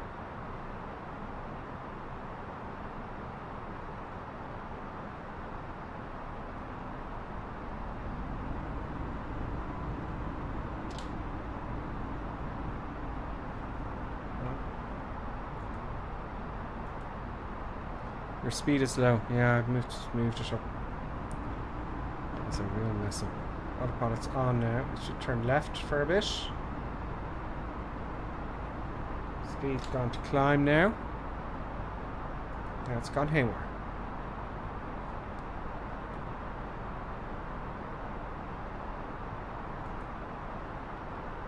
Okay, I tell you what I'm going to do. Right? I'm going to intercept the ILS manually. I'm going to fly it manually. I'm going to intercept it manually. I'm going to come down to my 3-3. And we're going to, when we intercept the ILS, I'm going to activate autopilot and approach mode. Will that work?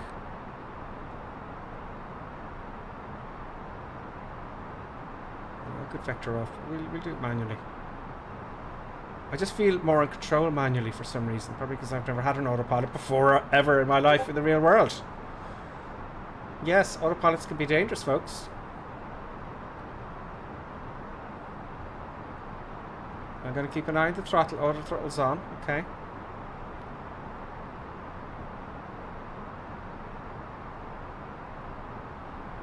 If you put the heading switch, you can vector yourself. Yes. Yeah, we could do that. We could.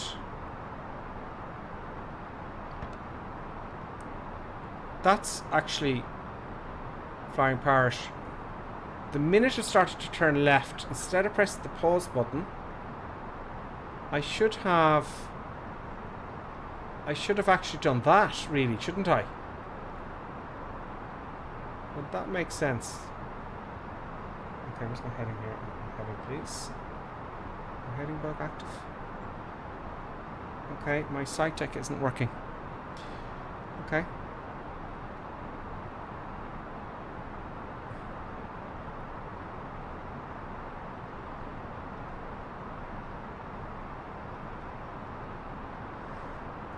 to keep descending. Oh, I'm just going to fly this manually. I'm spending too much time, oops, on the autopilot at the moment. Let's get down. I just want to fly it manually now. I feel better. Autopilot's now off. Good. Let's get the control cam organized.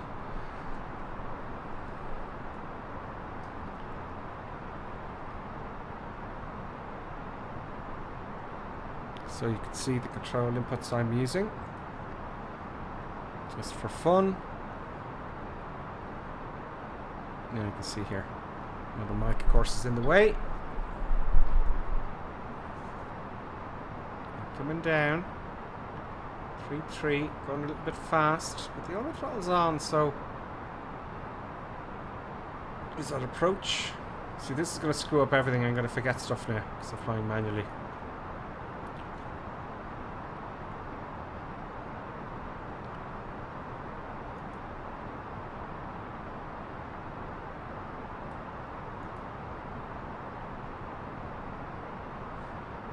Maybe we'll come back on now. Let's just try it out of curiosity. Autopilot's back on. 3-3. And it appears it's taking it. There's a constraint there, 4,000 feet coming up. I can't zoom in anymore. Okay, so we've got the autopilot back. Constraints. Oh, if it levels off, the constraints are working. Great. No, it's going past it now. Well, that's because I can go down below now. Okay, so the next constraint is 3220. 3,220 feet. I've got the right QNH. Happy days. We're on and off now. Let me set my base altitude. What was it? 2,000. Oh Lord. Let's not panic. 2,400, yes. 2,400.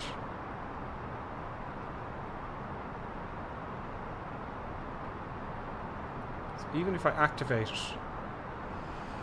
we are now 15 miles out. We have an identifier for the UR. It's not turning very well, is it?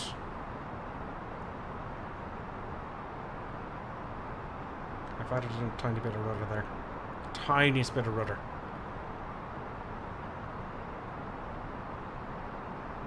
Now I've got the train radar active. And I see the screens flashing there now.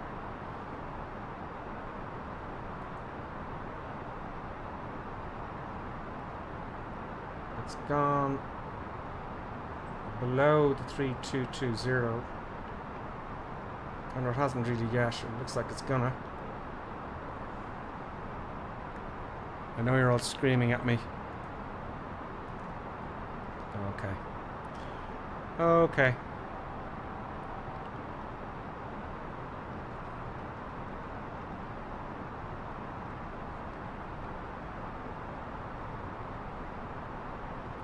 It's going all over the place. 13 miles. I'm going to fix it at the last minute. Hopefully. Coming down to 2.4 now.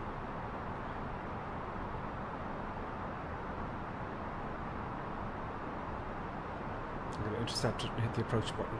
That's got to work.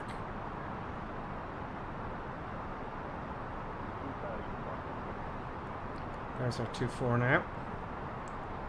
Coming in. Watch the speed.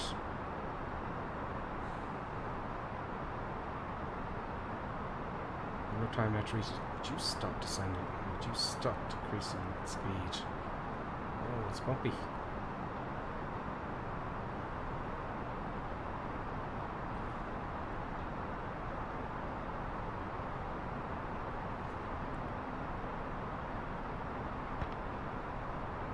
I'm just hoping it'll work.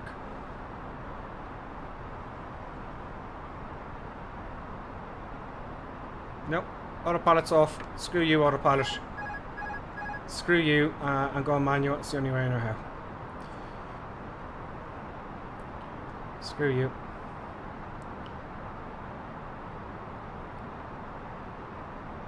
Approach course was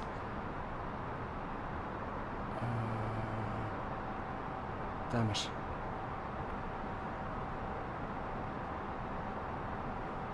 Oh, I keep descending. Damn you. I want the throttle now for myself. This autopilot is doing my head in. There we go. You can be quite null.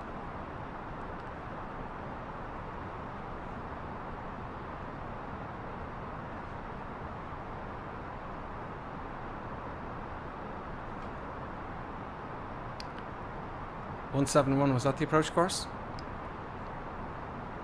171. Stay on it. I'm gonna rescue this, I swear to God.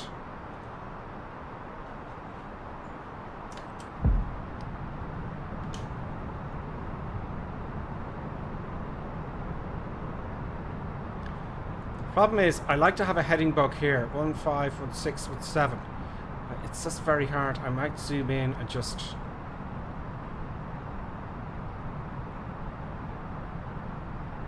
Stop descending. More power.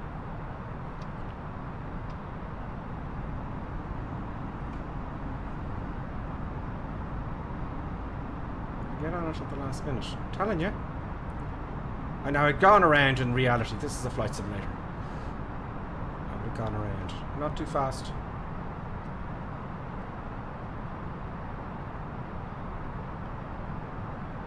Trying to keep altitude where I want it. No, not there. Over this way. Worst ILS ever. Oh, I've got a flight director. Easy. Flight director.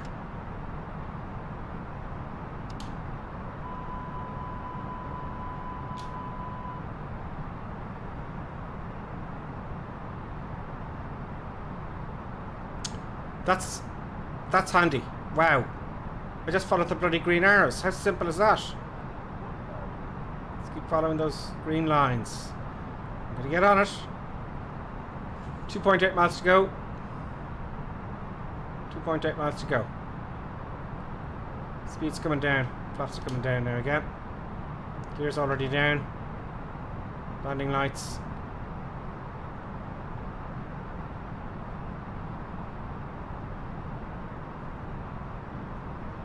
.7 miles to go.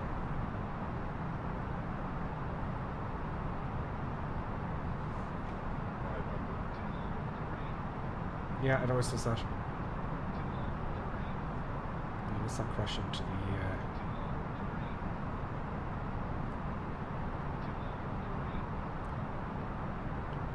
I need all my flaps down. That's why that happened.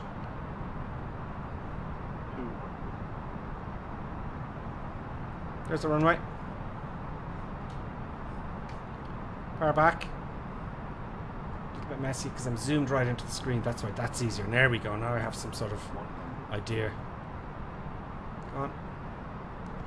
Come on.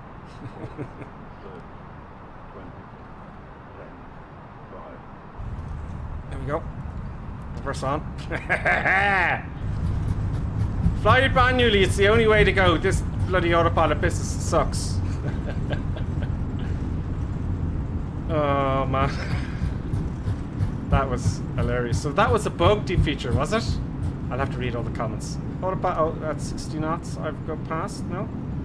And then I turn off the reversers. Great, reversers are coming off, flaps are up. And now, seeing as thank you, Deep Feature. He says, nice. That's a compliment from Deep Feature. I had to rescue it. And then at the last minute, you see, I was looking for, you know the way I fly with the little airplanes with the heading bug?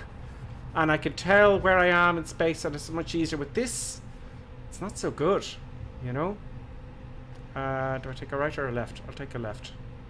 Oh, actually, yeah, I'll just take a left here and I'll get taxi instructions. And then I'll come and have a look at the comments.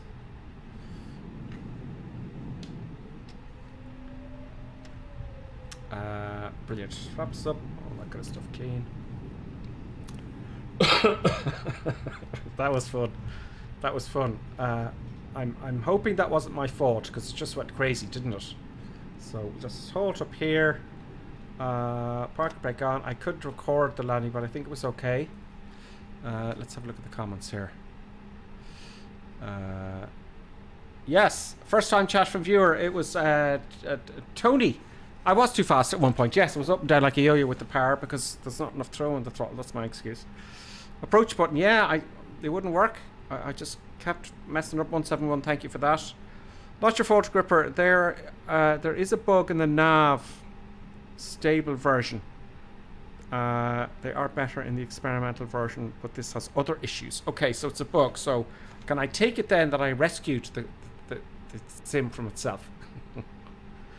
I'll take that as a good day, maybe. Now I'm gonna park up the gates and everything and all that kind of stuff. First time chat from viewer. Ditto tag 88. Want to become? Oh, that's some. Here, I'll get rid of that. Good job. Thank you very much. Let's have a YouTube comments. Ian says it's nice. Ian says, "Oh my God, earlier on, that's ridiculous. I've just aged about 10 years." Says Cheddar Key. Earlier on, then Sensha says he forgot spoilers. I did. I forgot a lot of stuff. I just flew the damn airplane. Falling up here and no ground slope or localizer. Yeah.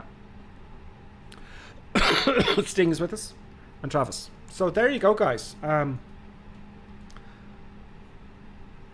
Just take over manually. Do you know? I know there's lots of other things. I'm not very au fait with the autopilots. Unless they work as they intended. It would have been nice, but I'm glad I rescued it. And the last thing that saved me was the flight director. Because I tell you what, 171 was the course, okay? So this yellow line appears to be...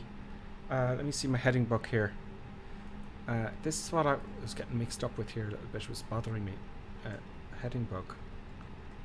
There's the bloody heading book there, right? That tiny little triangle, okay?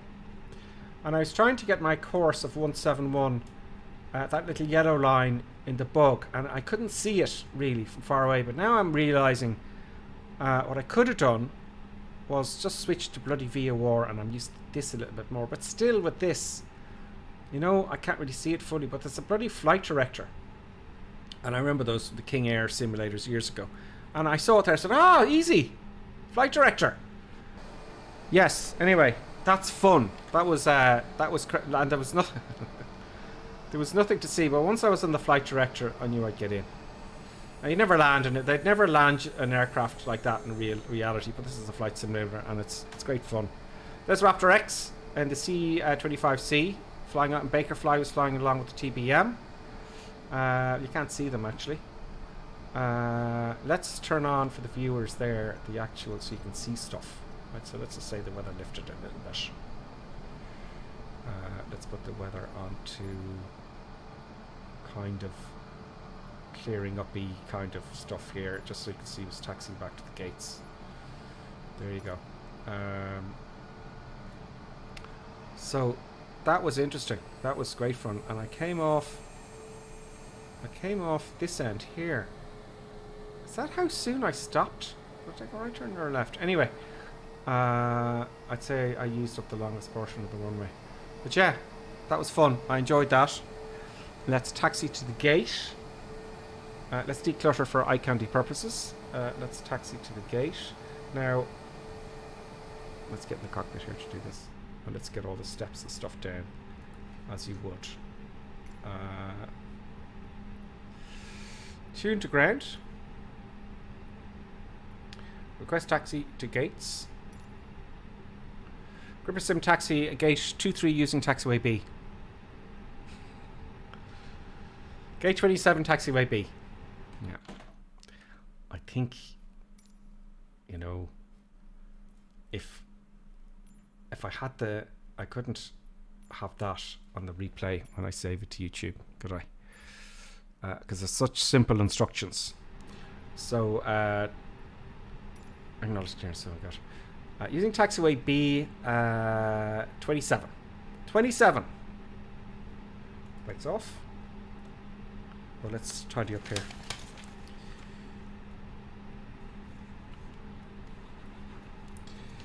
Let's clean up.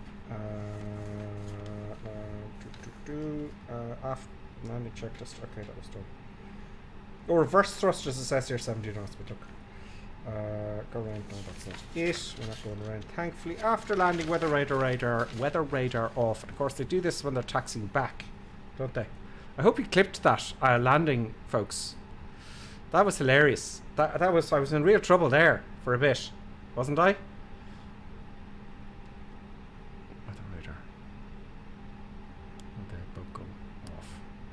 Oh, it's 1 or 2. Okay. Flaps retract, that's done. TCAS off. TCAS to standby, actually. Or off. Transponder standby, yeah. Oh, yeah, okay, I see a TCAS. You can put TCAS to tier, okay. Transponder predictive. Wind shear off. Wasn't that this one here? That's off.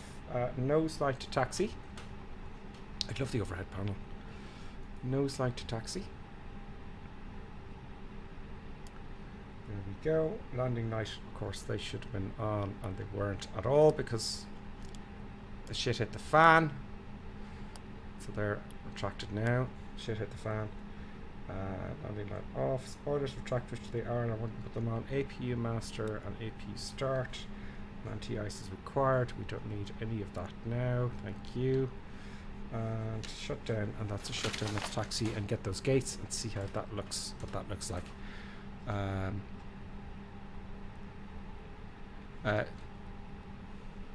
Jara, thank you. Enjoyed it, but boy, that was a fantastic approach. It was a bold of an approach, but it was the bug. It wasn't really my fault, but I rescued it. I think I deserve. Now, if I did that, that was go round. There's no doubt about that. But I wanted to. It's a sim. I wanted to rescue it. So thank you very much. So good stuff. Okay, let's start taxiing. So what was it? Beach 27. Park and break off. Park and break off. And taxi to the gate. Let's look for the sign. So this obviously is taxiway B. Or I've passed the sign, haven't I? But don't go right or left. You know? I presume it's right. There's someone else in approach there, look. I love it. I love the traffic. I'll stay in the yellow line. I love the traffic. It just brings the whole thing to life. I know I keep repeating myself with that. It's fantastic. Now, I know there's loads of weird stuff on the taxiway here because this is the default taxiway. 27. How do I know which one is 27? I thought they might have them marked. No? Okay.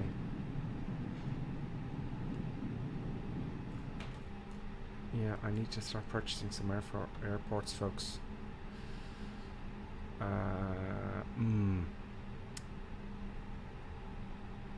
Because the marshaller's there. That's what I'm looking for. Do you know? I'll have to put the training wheels on again.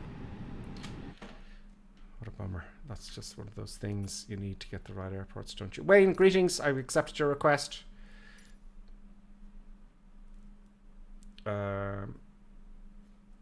Yeah, so that's where is it?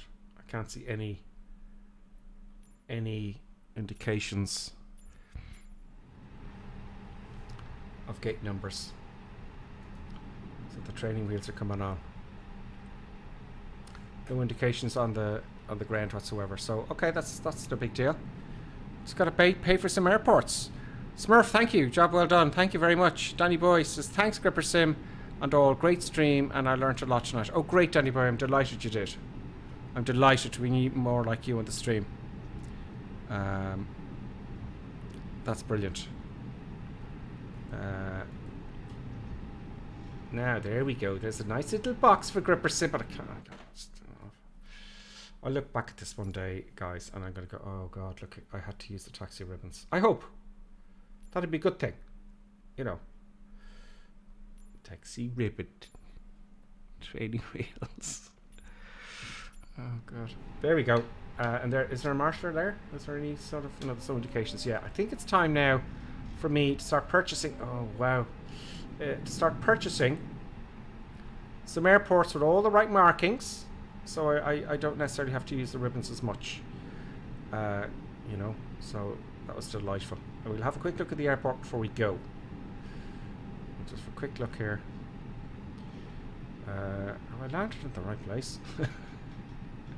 It's happened before in real aviation. It has happened before. There should be little lights and all that kind of stuff here to tell me when to stop and all sorts of indications. But I won't worry about that now. Let's put the parking brake on. Flight isn't over until the aircraft's secured. Let's get the old gates here to disembark the passengers. I'm going to have a look and see how much fuel I had left. Passengers, please, and I'll have the baggage, and I'll have the catering and the fuel truck maybe for the next flight. And let's have a look outside. There's all the stuff happening.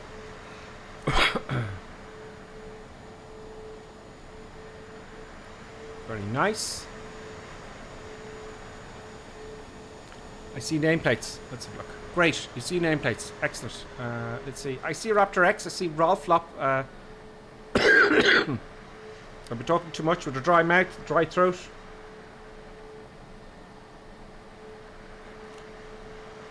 Who else do I see? I know there's more of you out there. Breaker Flies there. Fallen Up. Greetings, Fallen Up. I know there's more of you there. It's just the tags aren't working very well. And there, folks. It's a runway. So I will go about now getting some nice airfields, because of all your subscriptions and things, there's a little bit left. Well, I spent everything and my own money, which is expected. But this, I think, because, you know, I think I should pay for more airports now, the big ones. So brilliant, folks. Let's get back into the aircraft. Let's shut it down now, actually. Let's just shut it down. Let's get to the checklist, shut it down, and then we'll have a review of what happened. Parker brake is on, yeah. Anti-ice is off, I did that already. APU bleed on, that would make sense because we're going to be working off the APU. Let's see if you had to wait here for a while for the next flight. APU bleed. It's down here in air conditioning. There we are. That's it. If not external power, I think they call it the external power. Okay, we'll leave the APU on, that's fine. Engine 1 or 2 master, easy, just switch those two little buttons to switch off the engines. Boom, boom. Beacon light off, because the engines are off. Oh, I hate when it does that, and they're going to fix that, because it takes you out, doesn't it? It takes you out of the immersion. Continue. Where was I? Beacon light off. Thank you. Nose light off, to switch all the lights off, really, isn't it? Off. Off. Off. Strobe should have been off after I departed the runway, actually. Safety belt signs off. They can all go off their seats there, and I can start smoking again. I'll leave that on. Fuel pumps off. All the fuel pumps come off. 1, 2, 3, 4, 5. Ground equipment connect. I will leave it. Oh, we'll just shut it down entirely, will we? So let's switch the APU off.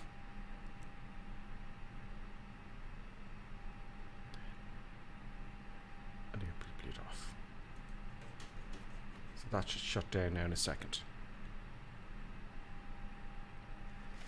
Bakerfly says, thanks Gripper. I plan to watch these when I take on the Airbus. Not ready yet. Yeah, absolutely. You know, there are better ones that people know what they're doing and they go A, B, C, D, E, F, G. But for entertainment, you know, I would be getting better hopefully with the help of the likes of T-Future. T-Future, thank you very much. You're a star. You're an absolute star. And thank you for banning that spam there. Thank you very much. So I think, folks, it is now Thursday. Tomorrow I plan to do a quick video. Just to keep the YouTube algorithm happy. Alright. The news video or something at least be interesting. I'm not going to do mad eye candy video because it take 2 days. I might stream actually tomorrow as well. I want to stream tomorrow as well. I'll take Saturday off and then we're back into Sunday streaming. So I might do this again tomorrow because I want to do this now without a bug. You know. Why isn't the power off? Why are we still... Oh. Have I got the external power on? No.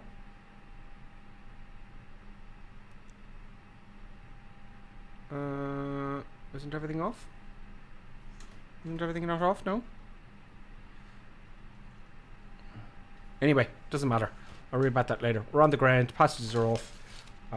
We can all go and get drunk then in the airport lounge.